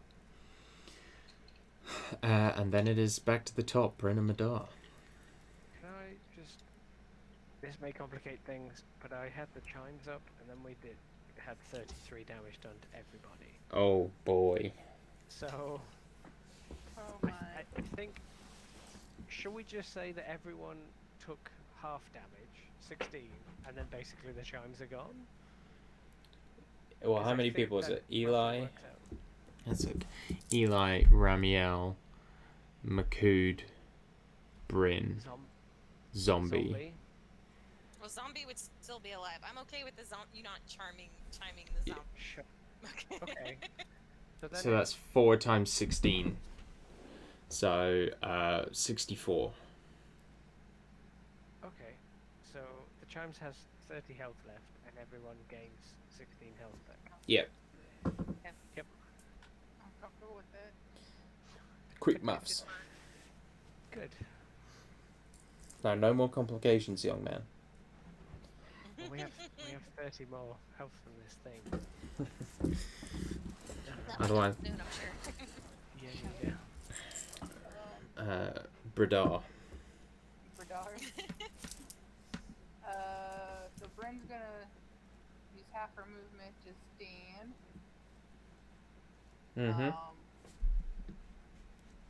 And then you said it flew up, is it? You said, and it's gargantuan. Is it still in range though? Yeah, you can get to it. Its like tail is hanging down and stuff. All right, so slash.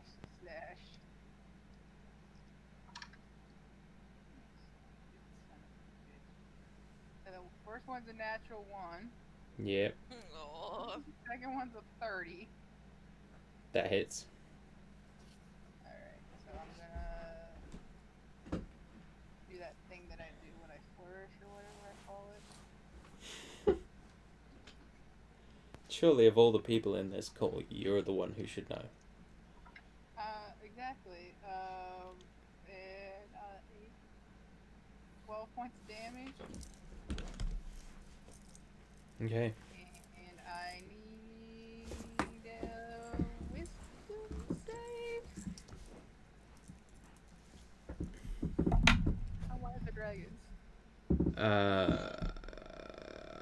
Wise enough. 28. Alright, it saves. And Yeah, do. Madar is gonna do some punching. That's the thing she does.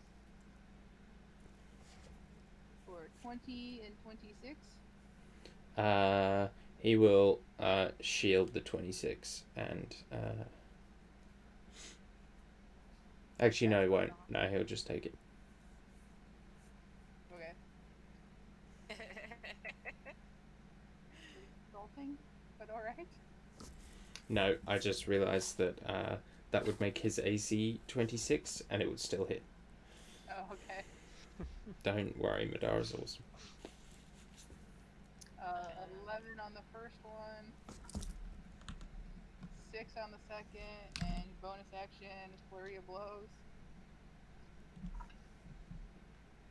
For 15 and a 21.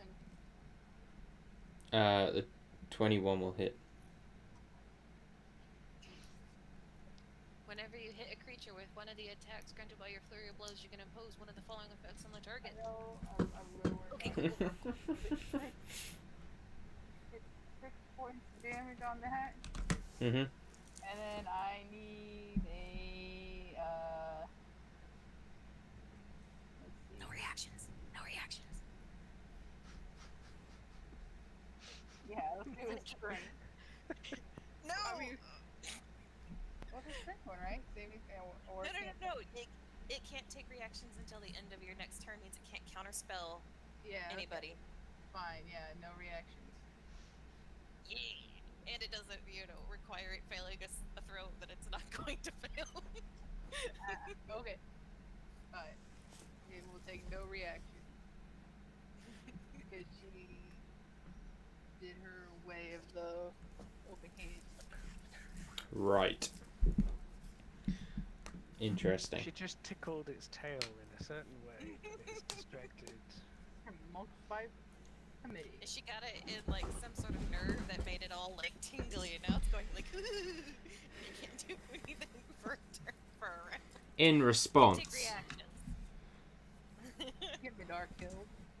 Do legendary actions count as a reaction? no. No. They don't. I know. For asking that question, Oh no. does an 18 hit you? Mina? Yeah. Irish Mina? It does not. How about a 25? Yes, the 25 will. And how about a crit? It won't be a crit, but that will also hit. Good. Okay. So Does it take 3 attacks if it's legendary, or is it's its turn? no, this is its turn. Oh, okay.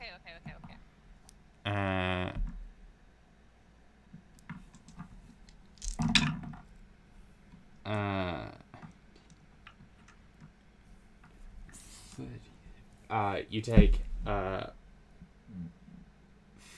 41 slashing damage from the first claw. Jesus. Okay. Was that just the hit or the crit?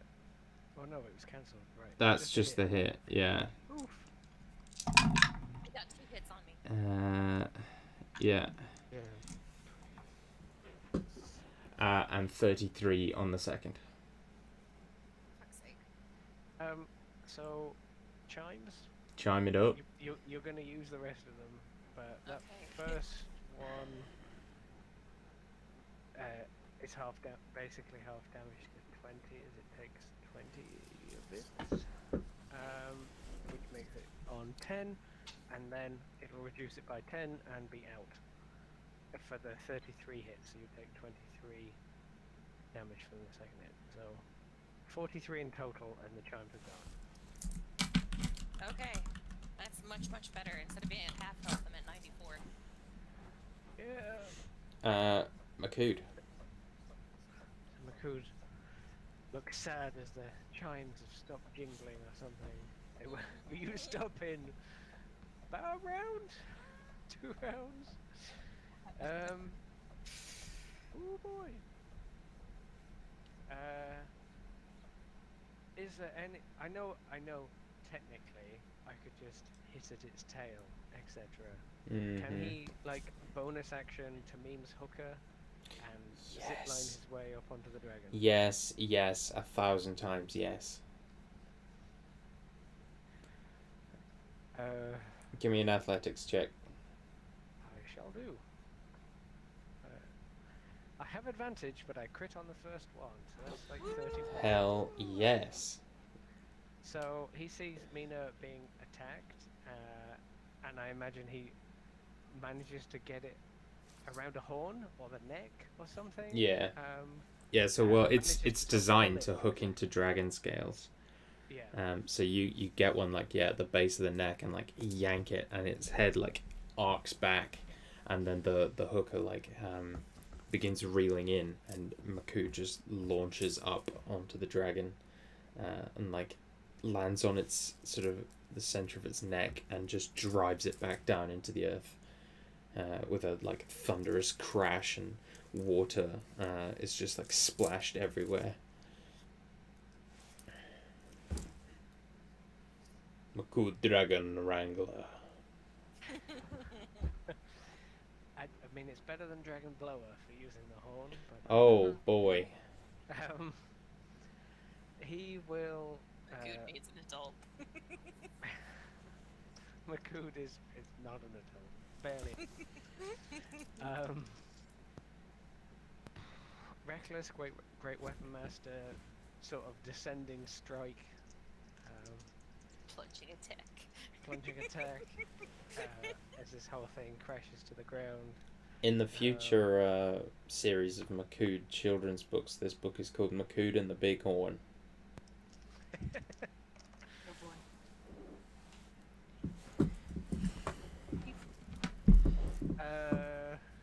I'm glad I didn't say. I said reckless, but I didn't say great weapon master. I believe. No, you did. Oh, I did. Yeah, I'm sorry. It's okay. One of those definitely misses then. The other one is 28 by 5, so 23, so hit. Yep. The other one was not enough. It was like a 25 down to a 20, so miss. But still, one good hit. Plunging attack!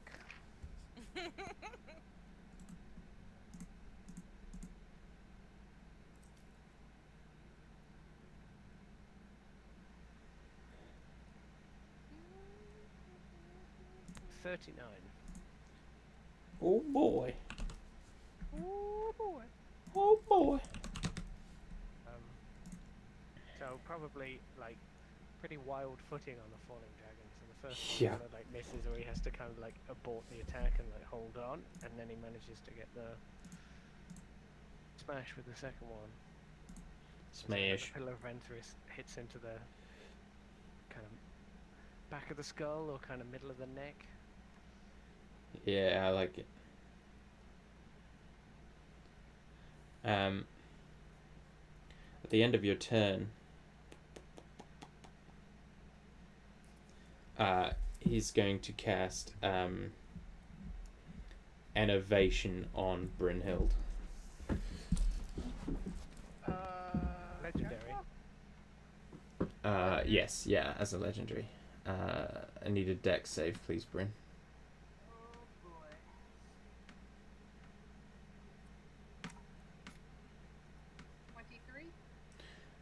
That is just about a success. So you will take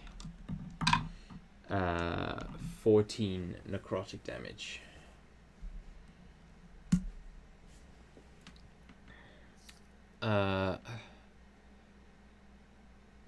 Mina, Eli, and Ramiel, it is your go. Okay, let's get Ramiel out of the way, because as a Quattle, I don't think he's going to hit very well. That is a 13 and a... Oh wait, he only gets one. So the first dice was actually a 26. Hits. Okay, con saving throw, please.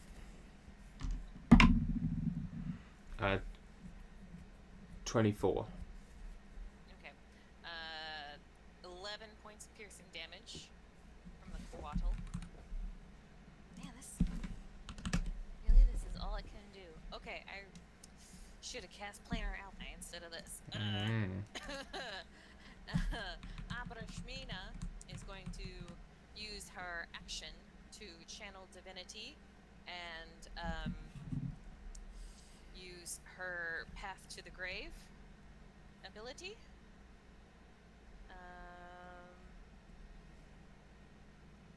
So the next attack it takes will blah blah blah blah blah blah blah.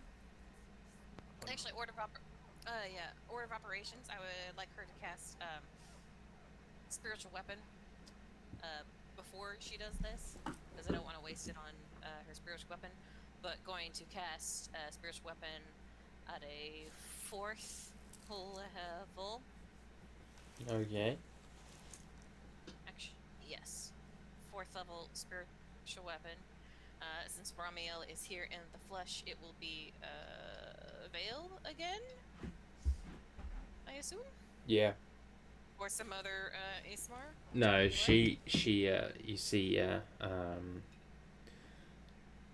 this time, the spirit of the Bell Witch is pulled forth once again, like dancing and twisting in her sort of boreal dancer way, drawing a long kind of curved sword,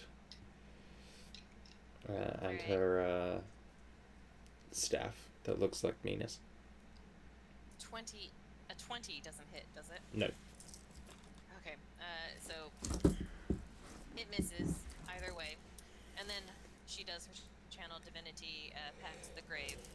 And Eli is going to use his bonus action to fire off one of his motes for a 26. Hits. He's going to be vulnerable to all of this damage then. Not real good. That's a 10 and a 12 and a 6 and an 11. So coming through in the clutch, that is going to be 39? 30, So 78 total? 39. Yes, 78 total. Oh with his boy. Crown of Stars.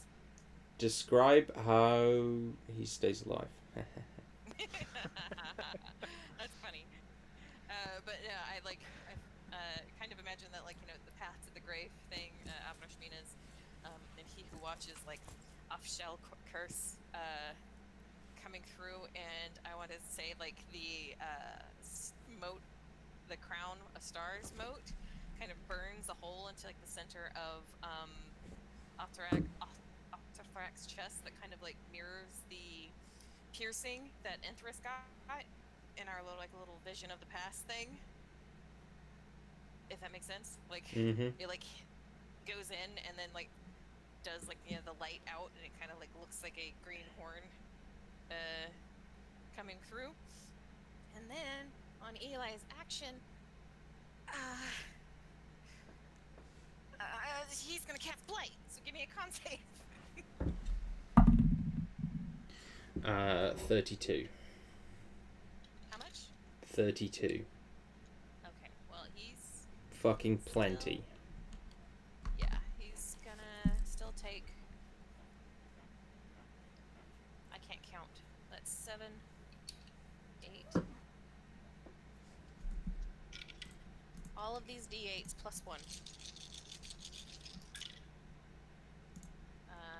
So that is... That's a d10.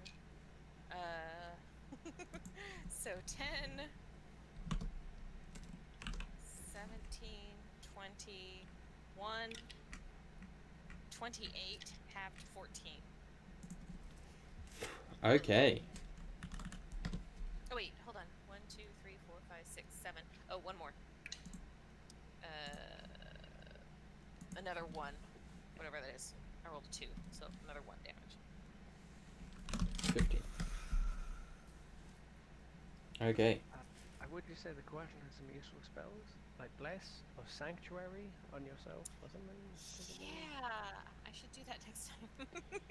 Funny you should mention that. Also like some restoration type things, but yes. Yeah. Funny Not you very should. good for combat. Funny you should mention the Coatl. Oh no. Because that bitch getting force caged. Is there a save? I'm looking at force cage. I do not believe so. With Force Cage. I It's believe. like a really high level spell that just goes. Yeah. Nope, you're in a box. Yeah, it makes a box, and Ramiel is locked in box. Legendary Force Cage. Yes, yeah, that's a legendary force cage. Yeah. I guess better Ramiel than one of us. Yeah. Okay. So no more No more No more Ramiel. hymns. Ever. Okay. I presume you chose the one without bars, so we can't see out. Yeah. Okay. Whatever the gribbliest one is. Well, okay, yeah. And Oktathrek will say, I grow tired of this. And like thrashes his head again.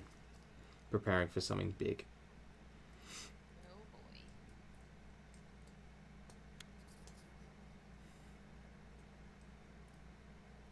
I mean, is he preparing? I mean, you don't get to know. He's No, preparing. I mean, is he like casting spell or?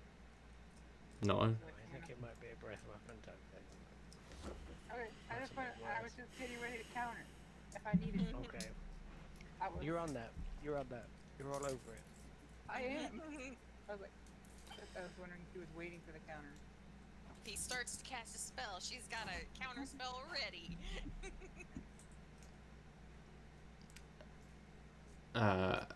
Is that your go, Mina? Or Oh, yeah, has yeah, Mina sorry, had her that's go? everybody. Okay. Yeah, she did her thing. She Yeah. cast first weapon. Silver's go. Sorry. No worries, no worries. Silver is going to bite Claw. That's a 20, which misses. That's a 21, which hits. That's a natural 20, which hits. Oh, it's just 2 claws in it, yeah. So 13 slashing on the first, and 18 on the second.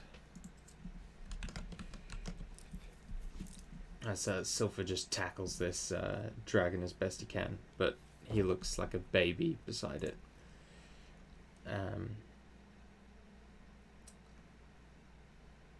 At the end of his turn, Oktathrek is going to swing his tail up to whip at Makud to try and get him off him. Does a 27 hit you, Makud? Yes. I almost I'm asking politeness. Very polite, dragon. That's average to poor damage. 12, 13, 14. 25 bludgeoning. Okay. Half to 12. Indeed.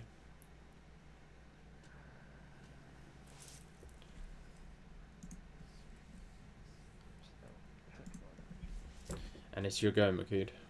Oh no, it's not. Your go, Brenda Madal. My apologies. Brenda. Oh, I just realized that conjure celestial is concentration. So Oh, lol. Oh, okay. I should have been making concentration checks whenever Mina got hit. But I know it was like funny because of the chimes or whatever. Yeah. You took a hit of about 20 and a hit of about 10. Okay, that is 23 on that con check.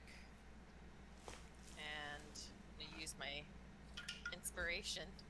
Oh no, that one is a 12 on the second. But that was the one on the 10 damage, so that's... Yeah. Okay, good. So I still have him. He's used Force Cage on something I can banish. Okay, cool. I just wanted, in fairness, if Yeah, Ramiel was because gone, if I Ramiel was would've gone, had he it. was going to force cage Eli instead. Yeah. Okay. Thank I you wanted to be fair. for being honest. You'll be spared So, in the upcoming call.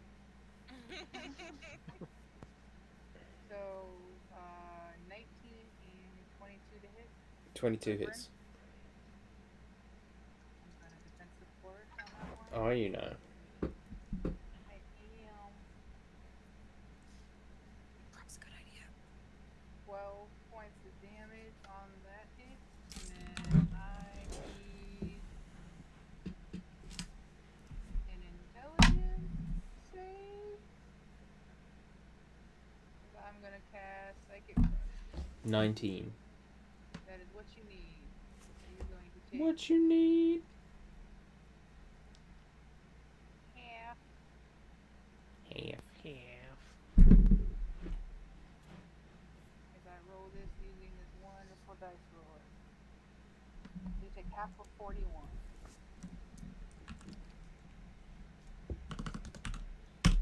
4d1 isn't a lot. No. But except there was 41, so that's a Ah, okay, that makes sense. And then Madar is gonna hit for a 29 and a 23. Yeah, both hit. Okay. 9 points of damage, 6 points of damage, and flurry of blows for 23 and 26. For 10 points of damage, 13 points of damage, and can't take reactions. Fuck. Sorry.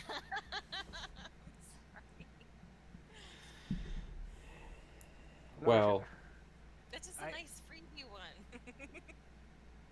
I am Russian Guyovich. I mean, there may have been some moonshine involved. Oktathrek points his head down and takes a deep breath and bellows out poisonous gas in a 90-foot cone, which I'm going to say gets everyone because he's casting it, he's doing it at the floor. But of course you're all immune to poison, and somehow I didn't see that coming. Neither did we, to be fair. Yeah, to be fair. Like, literally, it was like, oh, so let me just check Hero's Feast. And I was like, Hero's Feast? Oh, no. So you all kind of stave off the effects, and Oktathrek, like, wheels its head around. What? It looks like... It looked as though it expected that to be the end of the fight, and now the fight is still going, and it realizes that actually it does matter how many hit points it's on. And it's suddenly very scared. Makood. Wait, is anyone not immune to poison? I think everyone is, right? And Ramiel's in the Yeah, force if they cage. took- If they took part of... Yeah, I mean, Suppose technically, Ramiel Ramiel... technically. Yeah, fuck him. Mm. I want to roll He 22 created- d6s. Hey, hold on. He created a solid barrier that prevents any matter from passing through it and blocking any spells. So if he can't cast spells through it because it's a solid box, breath weapon can't affect him. But 22 d6. Are there bars or is there a solid wall? Solid wall. There's a small, like, swamp bunny just to the left. You can roll damage on. All the puddles you're in just suddenly fill with fish. Is he within 15 feet of me? Yep. Did he start his turn within 15 feet of me? Yep. Yeah, we're gonna do some guardian spirits. 17. That's a fail. So he takes 12 damage. Ow, such damage. The dragon cries. Oh. Ow, such damage. Please. Makood. So the new thing I got when it leveled up this weapon is that when you're making attacks, you can use up to your con modifier a day. You get an extra attack. Basically, you just get a free attack, but it's through the. Yeah. So, still on top of the dragon, Potench. He's gonna turn to, because now we're back down on the ground to some extent. He will turn to Enthris and like beckon out with his hand, and Enthris will jump that 30 feet or something into combat. Yeah. with the dragon as the bonus action, and then Makud is going to attack, and Enthris will have his one attack. Many attacks were had that day. As I'm not saying it's near the execution necessarily, but revenge is nigh with a spectral pillar of Enthris hammer. So Makud's dex. Growling at us with your chair, man. Or is that Bunty? It's not Bunty. Sorry, it's Av. Oh, okay, it's your cat. Okay. I was like, what is going on? I with thought that that's a more cat Yeah, noise I than a thought chair it noise. was the baby. Sorry, Dan. No, it's okay. I think I said reckless. I'm not sure I said great weapon master there. I can't remember this time. I was distracted by kitten purrs. Sure. I think I just said reckless, which is fine. So 15 plus 13 and 12 plus 13, 25 at a minimum. So both of Makud's attacks hit, and I'll Mhm. do them. Mackie D in the house.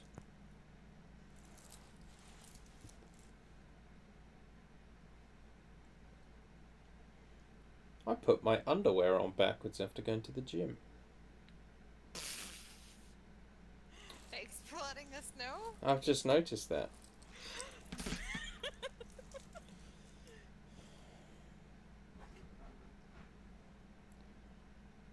I Oh won't put my. that in the notes if you don't mind. Well, it's recorded forever.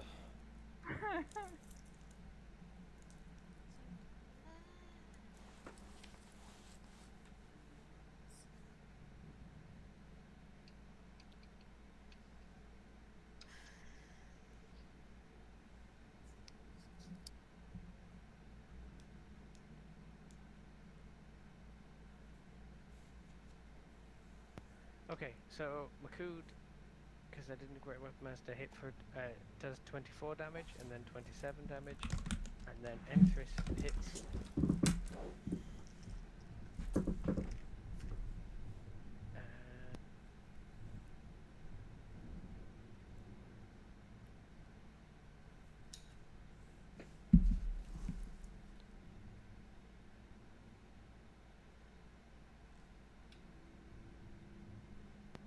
And then Enthris hits for 29 damage.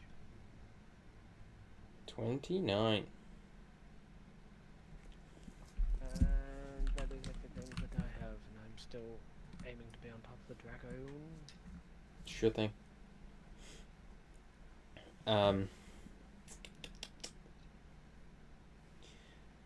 End of your yes, end of your turn. End of your turn. There is another spell he will cast, and it is of a certain level and a certain name. Hold on. Let me see what's going on. I got some counterspell action going on, but I got to check spell level. Let's counter that at 5th level.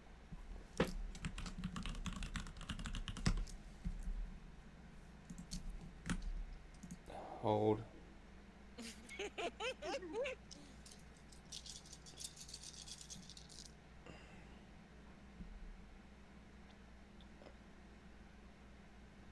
Do the job? No, roll. Oh, Oh no. That's bad.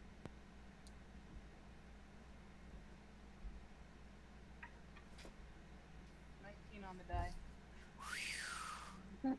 Minus. No minus. I mean, I have a 25 total. I don't think there's a level 25 spell, my dude. Be a level 15 spell. I mean, the roll alone would have. Yeah. But then adding my charisma modifier. Mm-hmm. He's real mad that you counterspelled that. It's literally my job. Yeah. Don't be mad. Mina. Okay. We're gonna start off with Eli. End of your turn. Carry on. We're gonna start off with Eli, as he is going to like whirl his fingers around, and like a little like balls of energy that like look like little atoms like whirling around each other, as he's going to use phenomenal cosmic powers to cast. I need a dexterity saving throw. Wish. What are you casting? Disintegrate.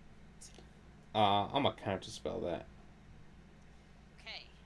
What level? You gonna roll? 6th level. Roll off. 6th level. Oh, natural 1. My dragon. He could use his last legendary resistance. That's not how legendary resistance works. It's a Not in the dexterity counter saving roll. throw, yeah? Oh, Oh, no, the count- that was yeah. a counter. Yeah. Oh, the dex he's save. gonna take- 18 going on the to- dex save. Oh, that is what you need. Okay. Okay. So he's going to take half of 70 points of necrotic damage. So just a standard Makud hit then. Yeah. But it burned through a spell slot. Oh yeah, because I keep So- track of spell slots. I mean, you should be. I am. I actually because- am. There's a Okay, spreadsheet involved. Okay. So he's going to take half of 70, 35 points of force damage. Indeed. And then one of his motes of light is going to go pew pew. I am keeping track of how many he has left. Good. This one's going to miss, I think, though, with an 18. Miss. Okay, that is Eli's go. And then Abrashmina is going to. What's she gonna do? She's going to cast Guiding Bolts. Level 1.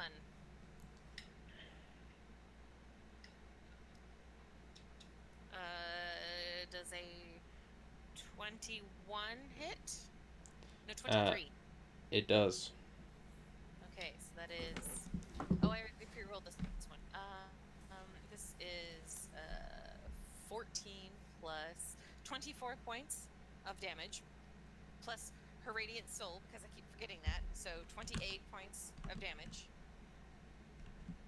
And the next attack will have advantage, which I guess will be her spiritual weapon. Mm-hmm. Because I didn't call order of operations. That is 15 on the dice for both, for 26. Hits. And that is going to be 2d8, because I upcast it. Where are my d8s? Here they are. 12 points of force damage. Okay. Yeah, he's looking bad. He's like stumbling and coughing, like slipping in the water and trying to like knock Makud off, but not being able to. And I'm just gonna say, Abrashmina is not going to let Ramiel languish in that force cage, and so she's going to cancel Cool. the Conjure Celestial so that he is no End of your longer- turn. Does a 30-something hit Abrashmina? Yes. She takes a lot of damage, actually.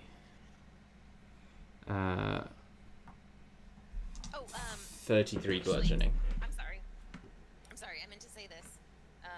Because Madar tickled his tail and he can't take reactions, Abrashmina's going to fly away from him, so he can't chomp on her. Oh, you shouldn't have been able to try and counterspell anyway. No, he can take yeah. reactions now, but he already used counterspell. 'Cause Yeah. oh no, yeah, you can. Yeah. She's moving out of his range, is what I meant to say. How far is she flying? 30 feet. Okay. Then instead of taking that attack against you, he's going to take it against Eli. Okay, yeah, that'll still hit. Yeah. I forgot how much damage it was. 25. 28. You never told me. 25. 28. 28. Okay. He is going to use Hellish Rebuke. And that is a dexterity saving throw from the dragon, please. That was almost a natural 20 again. 16. That is a failure, so he's going to take 11 points of fire damage. Boy. Wait, no. Oh, 3d10. 3d10. One more d10. I almost did the thing that I yell at everybody on Critical Role for doing. 15 points of fire damage. Alright. One of the 3 attacks or something that he gets? Yeah, that was legendary. That was his legendary attack. Yeah. Is it? Okay. Sylph's go. Get him. Get him. Eli still has more health than Mina does. Bite misses. Claw misses. Claw misses. 8, 10, 9 there. Fuck. So,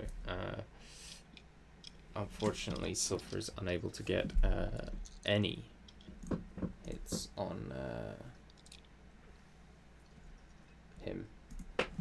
Oktathrek. Ew. That's his name.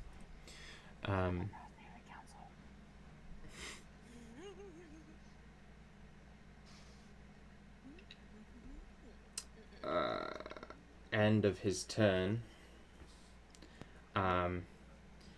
He's gonna Oktathrek's gonna cast a spell on himself. I've already had my. Excellent. I'm pretty sure, right? Yeah, sure. I believe you have, yeah. He's gonna cast Greater Invisibility on himself, and he vanishes from underneath you, Makud. Though He you is still feel him. technically still there. I clarified my statement. Thank you.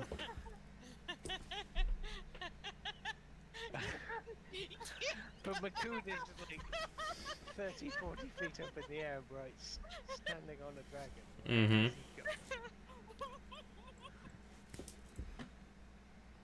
I'm sorry.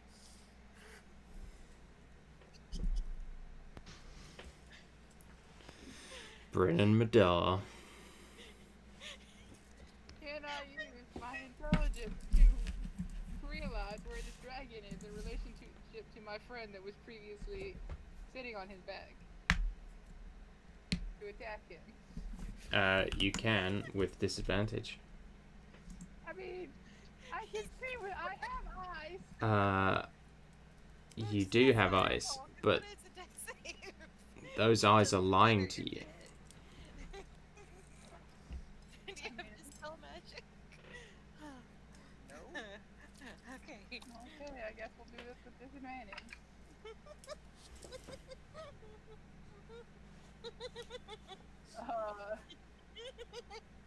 22 for the first one. Hits. Sorry. See, you better mute yourself right now. I am not finding this amusing. Second one misses, but I will use that thing that I do where I flourish. Mm-hmm. That is gonna be 14 points of damage. Okay. And then I need... Let's do something big. You can't see the target, so when you spell say, you need to see it. That's fucking Oh, okay, right. Let's do something big. How much space do I have to throw fireballs at this thing? 4 There we feet. go. Well, it depends. You're next to Madar. There's Makud there. You could probably aim for a spot, but he's gonna have advantage on the save. Okay. I'm throwing 4 charges of my fireball necklace at his bitch ass. 21. I mean, that saves, but he's still gonna take half of 43 damage. Alright. Oh, and Madar makes a save, so she's good. She's good. Oh, my stomach hurts. Be quiet. Madar's go. So Madar is gonna punch with disadvantage. Oh wow, that took that Kraken to a 29. Hey, he needs to make concentration checks. He does. He does. Oh, would you look at that? He succeeded. Go ahead. I mean, his con save is plus 14, so... Still roll 1. Oh, Jesus. Okay, so that Kraken becomes a 29. That hits. Yeah, that one doesn't hit. That is 7 points of damage for Fury of Blows. Mm-hmm. That doesn't hit. But 23 does. Very well. Garbage damage for 6 points of damage. And it can't take reactions. Sure. Octathrek's go. He's gonna take damage because he's in the He thing, is. right? I need a save of some sort. A wisdom save. Wisdom. 24. Pass, and he takes half of 15. Okay. Octathrek's go. He is going to turn to Bryn and is going to bite for 19 to hit. It's a miss. And a fucking With roll. advantage. He got 19 with advantage. Yeah, he rolled a 2 and a 3. Oh my god. That one's going to be a 32 though. That barely hits. And oh, and that's a Kraken. No, it's not. Well, I don't. See the target. I have to see the target. Oh wait, no. A creature you can see suffers a critical hit. I don't have to see the attacker. I have to see Bryn. So it's just a regular hit. Okay. Maybe he should have pressed greater invisibility on me. Maybe. I'm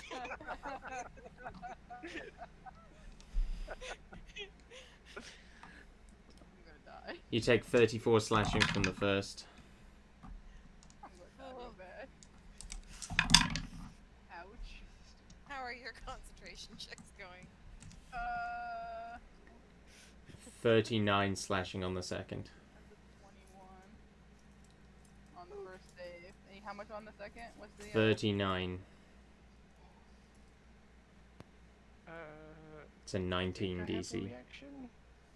Let me do the spirit shield thing. 'cause No, Yeah, 'cause that's- you're that's not gonna allowed. hurt real bad. No, not allowed. No. Okay. I think Rob is mad because I wasn't laughing. I was just giggling at the idea of Maku just like floating in the middle of the air, going, "Where'd the dragon it's go? quite Where's all Maku?" right. Just, like, It's quite alright. where did he go? I'll explain why it's quite alright in a moment. Am I getting like any of that damage like reduced or anything? I mean, Rob said no. No, you can. Okay. Actually, the wording on spirit shield is a creature within you, that you can see within 30 feet takes damage. So it doesn't actually. I had to go check if it was you could see the attacker, but it doesn't matter. So. He should have cast Greater Invisibility. I could have cast haste, and I didn't, and then I was like, I'll be nice. I'll cast greater invisibility. I mean, it's a good spell. It's a good spell. I mean, you avoided some damage in that turn. Yeah, Anyway. And he would have missed a lot more attacks without the advantage. Yeah. Have 14 damage taken away from one of those horrendously powerful hits. So 25 on the second instead of 39. Yeah. Then for his movement, And you get 14 back, remember. 14 of that is reflected to his invisible self. Then for his movement, oh yes. You need to make concentration for that 14. He succeeds with a 24. For his movement, he is going to fly 80 feet into the air. But we still see where he is because Makud is on his back. Makud needs to make a strength saving throw. Oh, 19 on the dice plus 11. You are hanging on. 30. But I am pretty far up. Yes. 80 feet in the air. So if you fall, that's some number of d6. On an invisible dragon. Yes. Makud, it's your go. Yeah. So there is probably that moment that C was envisaging where he like looks down and suddenly everything is gone, and then suddenly he's like catapulted 80 foot in the air and is holding on to their life.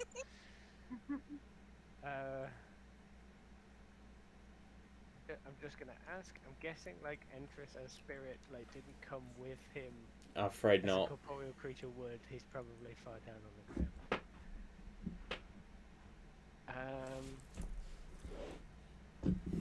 Right. Well, I guess you attempt to attack the invisible dragon between your legs.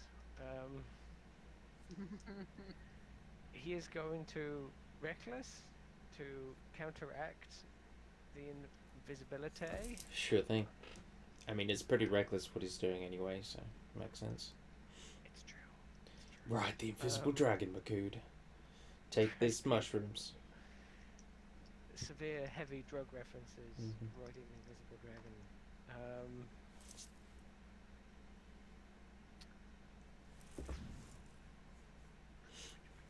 Where's that?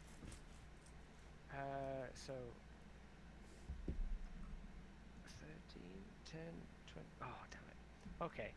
I didn't say Great Weapon Master on purpose because it's difficult to hit. One of them just misses because it was 20. The other Okay. one hits.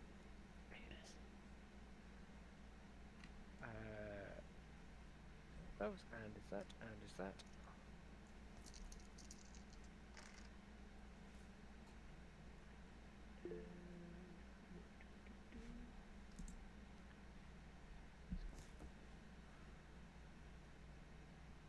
$28 damage as he is like wailing on the invisible creature below him. Probably the first one misses because you know he's trying to hold on with one hand or something, and then he manages to smash it with the other one. End of your turn.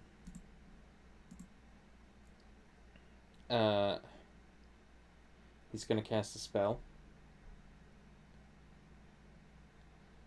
You see his maw like fill up with what appears to be sort of this like burning acidic fire, and he turns and spits it at you and casts prismatic spray.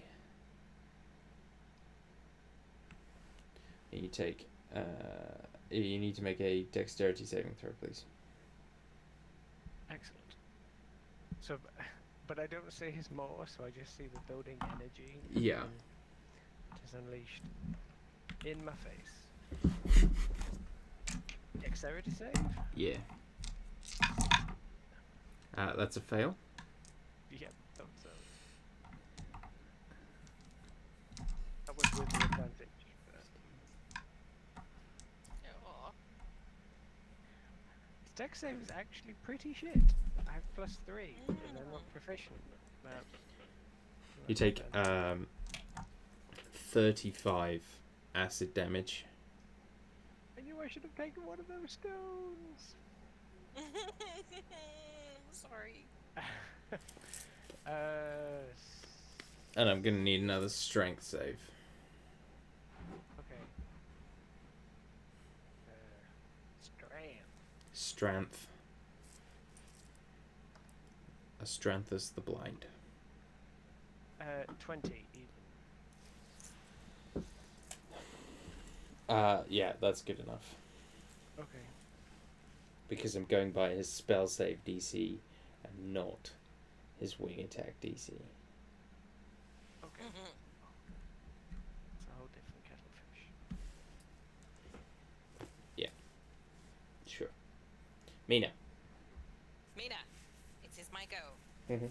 He is within 120 feet of Mina, even though he's moved. And That I is can true. see a very visible Makut. So Mhm. Abarashmina is going to cast the spell magic He'll counter spell. to. Oh no, he can't. I He's am too far away. I am out of. So, that is a 19 on the dice for my Die. dispel magic. Die. So. So he becomes visible again. Indeed. Yes. He is now visible. That has taken a 3rd level spell slot to do. Bonus action, my spiritual weapon can't reach him at all. So it's just going to move 20 feet in that direction because he moved way faster than that. So can't do much more than that with Abrashmina. But Darling Eli, though, has a flash of inspiration as C has read his spells a bit more carefully, and he is going to call lightning, and because there is a storm outside, he is going to get an extra d10 in addition Awesome. to the damage that it normally brings. So I need a dexterity saving throw from the dragon. 17. That is a failure. So he is going to take 12, 17, 23, 25, plus 10. So 35 points of damage from the call lightning as the storm kind of coalesces as Eli takes control of the rain outside, and this lightning like pierces through the sky, and it's like reflected in Eli's eyes or something dope like that. And that was his action. For his bonus action, another one of the motes of light are going to streak forward for a kraken. Oh boy. Yeah, That was. yeah. Jesus. Very worked I up. was very excited about Holy the shit. kraken. I'm sorry. So that's gonna be double what I roll on this moat. Ooh, I'm dropping. Remote roll. dice. Oh, roll. Come on, Eli. As another one of the stars go flying. That is 12, 23, 30 points doubled to 60. As another one of the. Because Kraken. Oh, sorry, Yeah. you crit. Right. Yeah, crit. So 60 points of radiant damage. Yeah, you from see this. it strikes Oktathrek and lets out a roar of pain. It's really looking rough. Its like skin is burned and broken. Its scales are all ripped up and patchy. It's panting heavily and its wing beats are becoming laboured. But it carries on. Okay. End of your turn.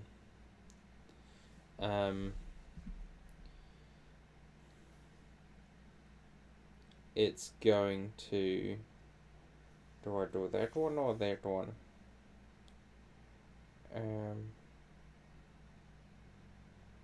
Oh, that's really funny, but really mean. If it's something Yeah, it is, If obviously. it's something to see, or Jade also do it. Yeah, fair enough. Do it. It's more sort of group mean thing. Do it. Group mean. Okay, Mean. he's going to cast Etherealness.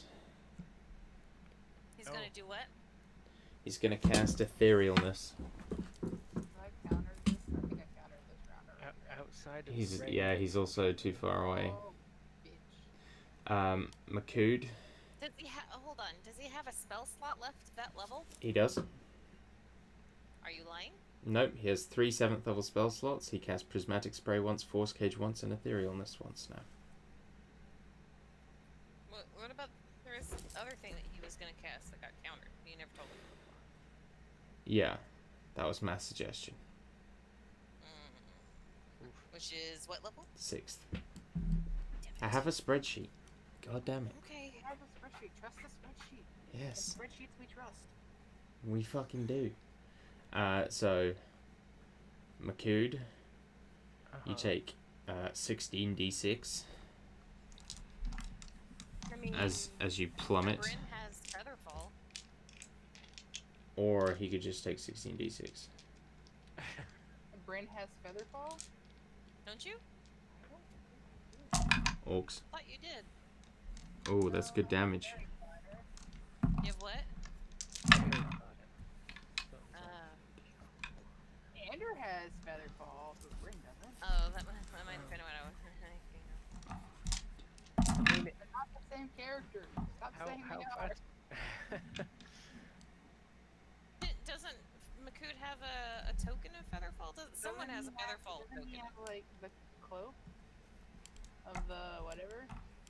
Yeah, but can't- he wouldn't be able to use that in a reaction. 66 bludgeoning damage as Makud plummets to the earth and lands with a wet, painful splash. If I I don't didn't fall suppose- that entire amount in one round, I could have just, swapped spaces or something. With interest, but otherwise, I mean, that's only 33 damage. It's okay. I mean, could Abershmina try to catch him, maybe? If you want to take I know. 66 I know damage, it. sure. No, I don't. Also, the ground is very soft here. You described it as a marsh, so. 33 damage. Ragefall. No, you said 66. Well, he is. Like, if it happens in one round, he's still raging, so I only take 33 damage, which is only a third of the total damage I've taken thus far. He's good. Grr. So, yeah, the thing underneath him becomes visible and then becomes intangible, and he plummets Indeed. with a very large muddy splash. He's also, you can't see him again. Oh, right. He can't be perceived or interacted with in any way, unless you have true seeing. Or, one of those things. As Makud's falling, he just bellows. Coward!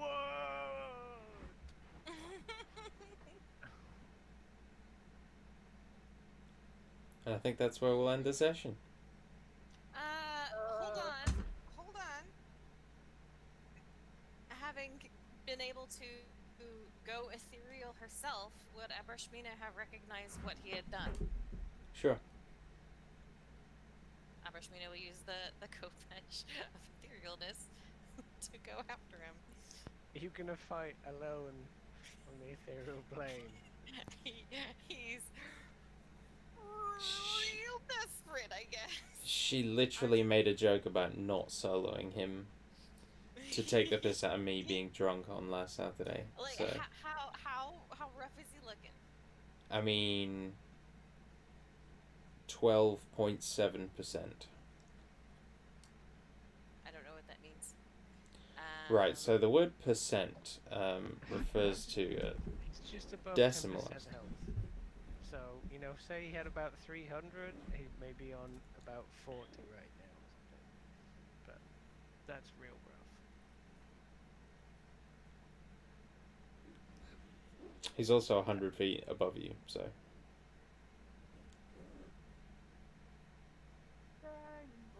But also he may be, you know, more than that. Good luck, is what I'm saying. Good luck. Yeah. Because your movement is halved while you're using etherealness. So is his. Yeah. I mean, I'm not saying it's necessary. I mean, I know you've been wailed on a little bit. It's not necessarily the worst idea to try and finish the villain off in the ethereal plane, but I don't think anyone else can join you. He can also cast haste. Because etherealness But he isn't can't- concentration. It's not concentration, right? Nope. And it lasts for 8 hours, so. Yeah. What a shitty little dragon. We'll have to come with a way of blocking people from going into the ethereal plane next time. If only the Dragon Council had told us. I really want to try. I really want to try. It's that bad. If you fall unconscious, does she come out of the ethereal because she's no longer concentrating on etherealness?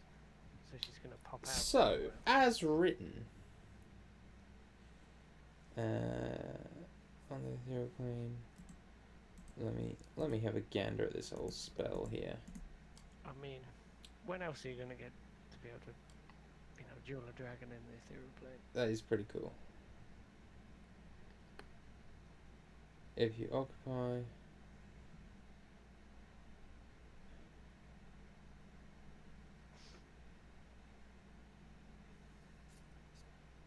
I'm just gonna. No, I don't. Okay. I'm gonna do it. He is fly. Well, it's not your go yet. It's Well, it Makut's would go. be. Oh, no, yeah. Makut just went. Yeah, it's your go. You see him 80 feet above you.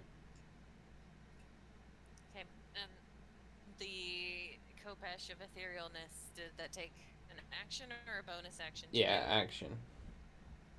Action. To cast a 7th level Okay. spell? I do think so. Sure. She's going to call out to him. You've run away, you coward. You are nothing compared to the rest of your kind. Get back to the prime material and finish this fight, or forever shall we say that Oktathrek the coward, Oktathrek the yellow-bellied. Make a persuasion check. Do I have advantage? No. Dang it, okay. Succubus die. Don't feel me now. Inspiration for recap. Don't feel me now. That is a 22.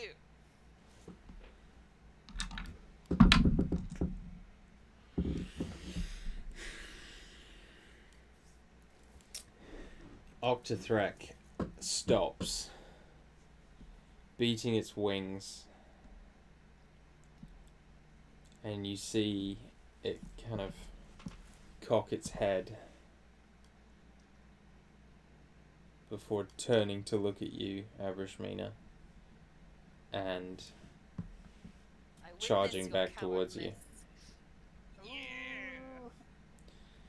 Fucking natural too. All I needed was to roll above a 12. Son of a bitch. Is it staying in the ethereal plane? It is for the moment, yeah. Okay. Is that where we're ending it? Ending back at No, we can keep going if... No. Okay. In that case, two things. One, I would like a very short break. And two, as we have already established, Enthris is on the cloudy plane of etherealness, and Enthris is here in this fight. Oh. So I was vaguely wondering if Enthris might... You know what, Dan? assisting Mina to Sure. kill the dragon that killed him on the ethereal. I'm gonna say a big old sure to that. A big old sure. Awesome. Maybe he will get his revenge. I just have to be right back. And then Yeah, Bye. same here. Yeah. Oh boy, Mina's gonna die.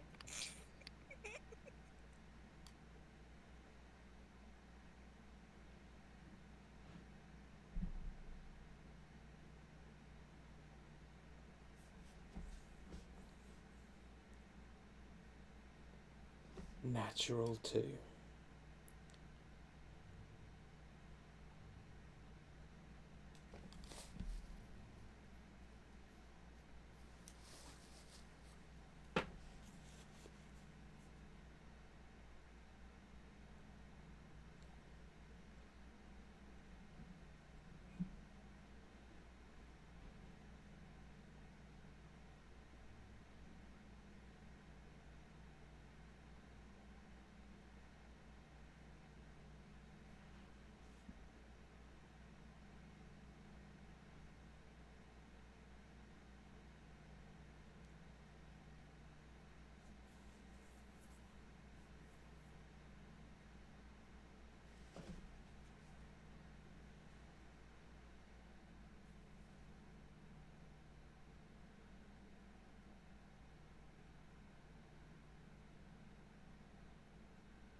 Oh boy. Mhm. I do have Death Ward. You do. So if I have Death Ward, and it brings me back, do I lose concentration on etherealness and then come back? Or do I manage to maintain concentration on etherealness? No, you would. Well, etherealness isn't concentration, so your body would Oh, just it's be not. in the ethereal plane. Okay. If you die in the dream world, do you die in real life? Okay. I'm back. Jade?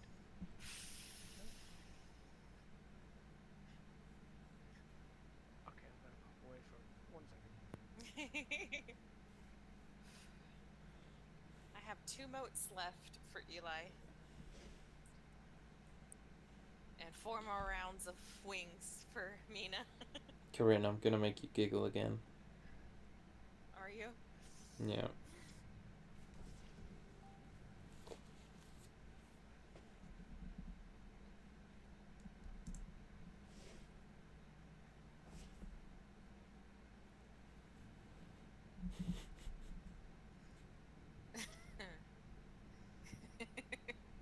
What?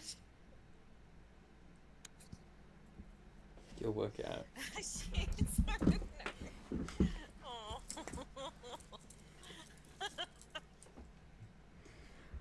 Okay. But the whole joke is incorrectly assuming something is a date, which is just so good. Are you talking about that Venn diagram? Yeah, Mm-hmm. I'm glad you like that as much as you did. it's so I thought you good. would like it. Okay. So Jade's back. What? Who said that? Oh, we go. Now you just have to convince Rob that your Kalashtar is on the ethereal plane this entire time, and then we can all find the dragon. It's Eli's go. Eli is going to do nothing because he can do nothing. It's Sylpha's go. It's Bryn and Madar's go. Brett's gonna take a potion. It's Oktathrek's go. Uh-huh. Been real rough. I'm Real rooting rough, for then? me. Oh, I'm yeah. rooting for me. Oktathrek Rooting for me. is going to cast haste on himself. Uh-huh. And then he'll use his hasted action and his movement to dash down so that he is at Abrishmina's level. And he will say, "Say that again." And it is Makood's go. So, Empress, are we just saying basically it's a reflection of Makood or something on the ethereal plane? Yeah. What he has going for him? Cool.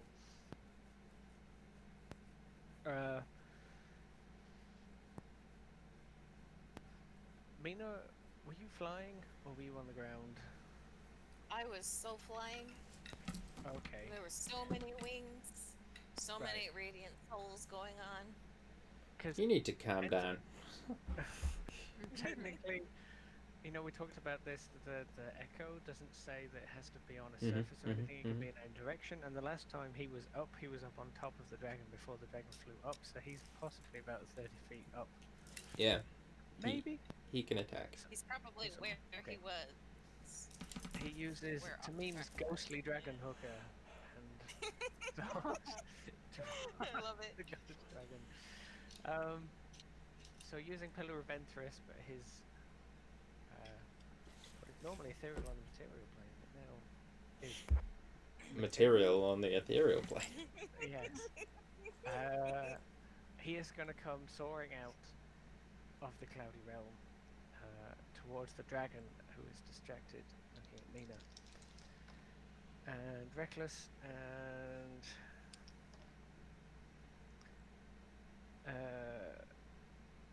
the lowest one is a 25, so both Hits. hit. Doo-doo-boo-ba-doo.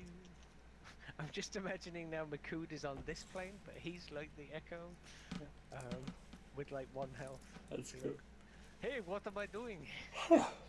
Why do I feel so weak? 1 sec.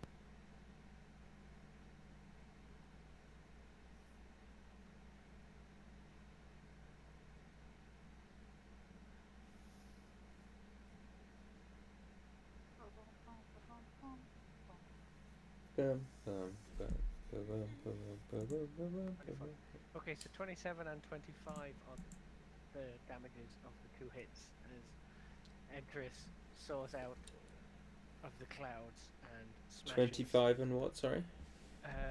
27 and 25 were the 2 strikes for the damage of using Pillar of Entris. Ooh. He's not looking good. As he smashes into the side of the dragon.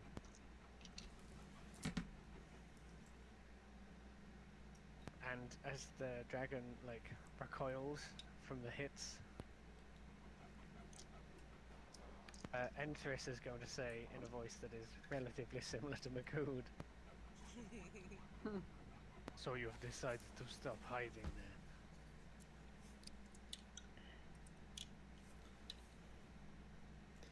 there. At the end of Macanthrus's turn, Oktathrek will make a tail attack against Enthrus. 27 to hit. Hit.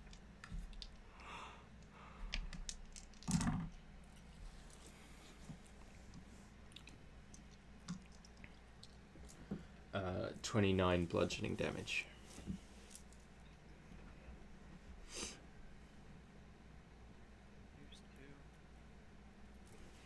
So I would say Makud on the surface is probably with a big, like, pulling himself out of the marsh. Yeah.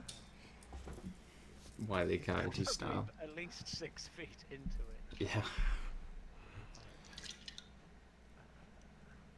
Mina. Okay. Abarashmina is going to look Oktathrek directly in the eye. She is going to say, I call you a coward worm for not finishing this fight where you belong. And then she's going to cast Guiding Bolt at a 5th level. Directly at his face. You'll counterspell it. Does he have a counterspell left? Yeah, he has 4 counterspells left. Well, actually no, he has 2 counterspells after this one. This is a 19. Well then, fuck him. Because that was a lot of damage that I just pre-rolled. That's why he counterspelled it. I mean, he didn't know it was a 5th level. Yeah, but he knows that he's very near death. Okay, well then, shit, I can't bonus action spiritual weapon again, because I cast guiding bolt. Fuck. Fine. It's my go. Mina, like, the guiding bolt fizzles out, but she still glares at him, and she just says, "Finish it, slug." Oh, I will. He's going to take a tail attack against you. Sure. That's a 30. Yeah, that hits.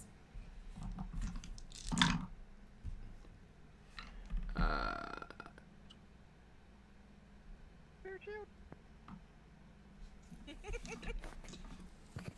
30 damage as well. How much does the spirit shield reduce? Rolling. Oh, nice. 9. I'm going to lane. Nice. Still better than nothing, because he takes the 9 damage, right? Yeah. He takes 9 damage. Yeah.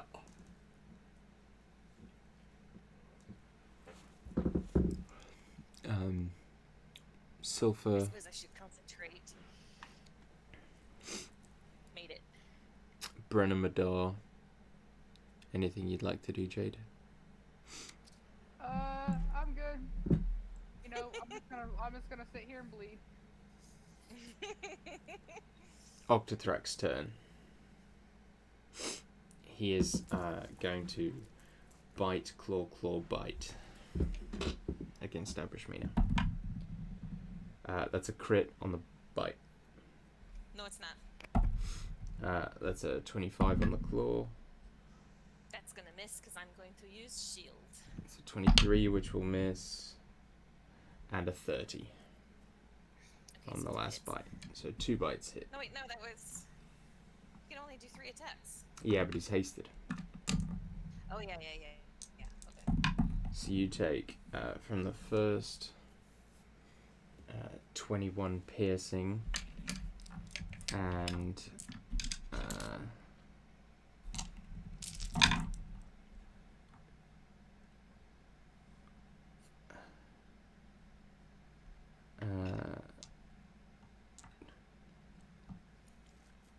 27 poison. Oh, you're immune to poison. Why the fuck am I bothering?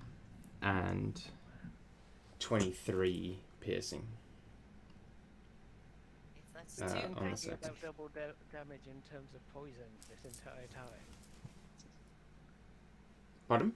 We haven't been taking poison damage, Yeah. have we? No. But what I'm saying is, the entire time, would we have basically been doubling all of his bite and claw damage and whatnot, like basically from poison stuff? The bite would add 66 per hit. Good grief! And then there was Okay, the that breath weapon that The basically breath- would have near killed us. The breath weapon is 22d6. That is a Although- 21. Sorry, and actually- a 15 on my concentration checks. Both so succeed. I managed Yeah.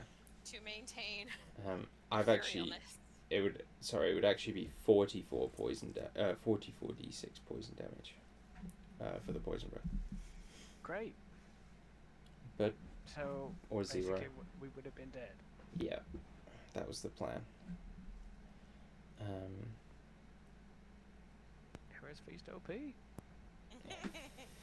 Damn fucking right. Unfortunately, maintain concentration on etherealness. It's not It's not concentration. Huh? It's not not concentration. Oh, that's right. I don't know why I was rolling concentration Yo, checks then. fucked. Yeah, so she's just going to take the hits and laugh. Be like, yes, you can finish me, but you won't go back and do the rest. Worm, coward, slug. Go back and finish it. Makood.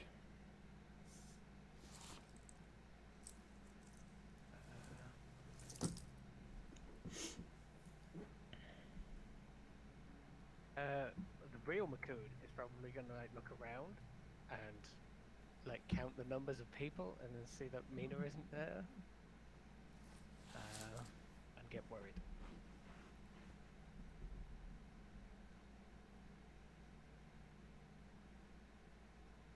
Anthrus. And then in 3, Come on, buddy. Um, It's me and you. But yeah, I tried to make this not a complete execution. There's only so many things I can do though.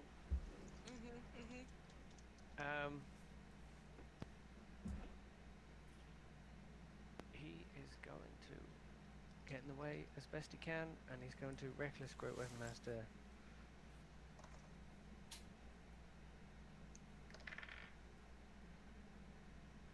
Okay.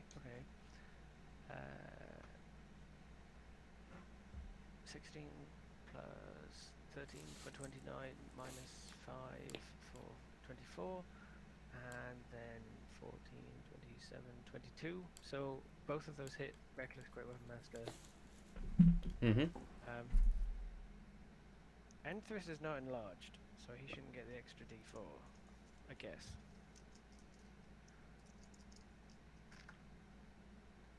Um, 12, 23, 33. First one. And then...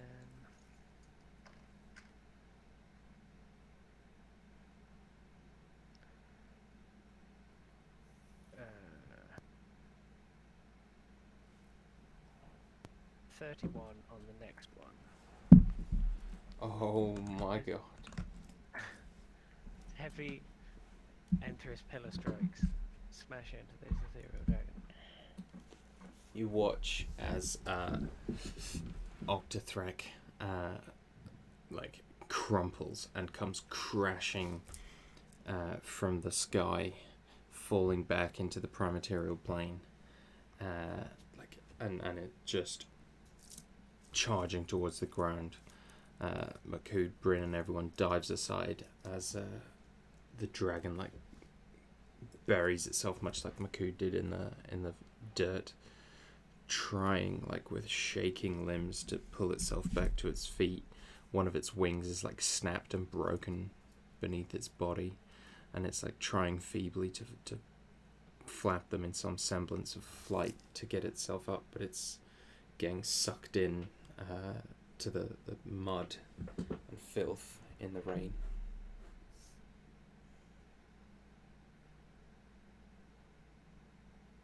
So no longer in the ethereal. No. Enthris is going like filled, those rage-filled strikes smiting the thing that killed it from beyond the grave. Looks to Mina and kind of reminds you of Makud, but like, you know, an older, like more dignified, possibly even like graying at the temples kind of Makud. You know, sort of the Travis Willingham of Makuds.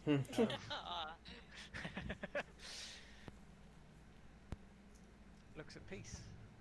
And looks to you and puts the pillar of Enthris down like hammer side down, and it does look like a pillar.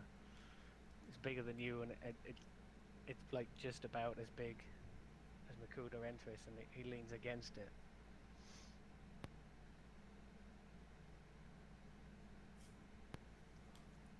Abrashina will... Oh, no, go ahead. Okay. I am Enthris. It is good to see you on my plane. And he kind of like opens his arms a little bit. You still have more work to do. You are a brave one.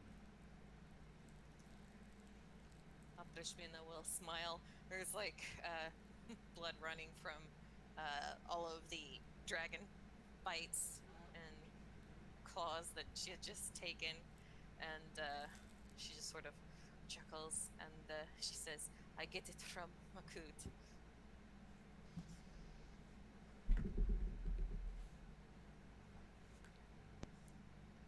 He grins.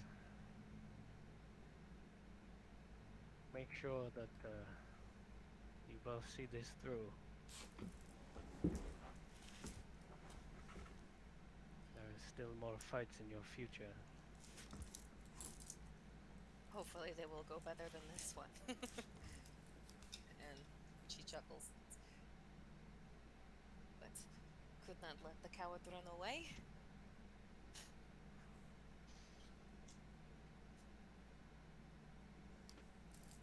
He hasn't because should- of you. I think Makud is probably wondering where you are right now. Yes, shouldn't make them worry. I'll see you there, I suppose. You will. And he'll smile as he starts to fade into the fog. And you start, I guess more you start to fade, I guess. Yeah, Where he yeah. lives. Mina, you rematerialize, seeing the struggling Oktathrek surrounded by your companions. Like, the dragon is trying desperately to cling to life, but it is very close to death. We're out of Is it initiative. dying? Do we need to It has dry it? Do we 2 hit points.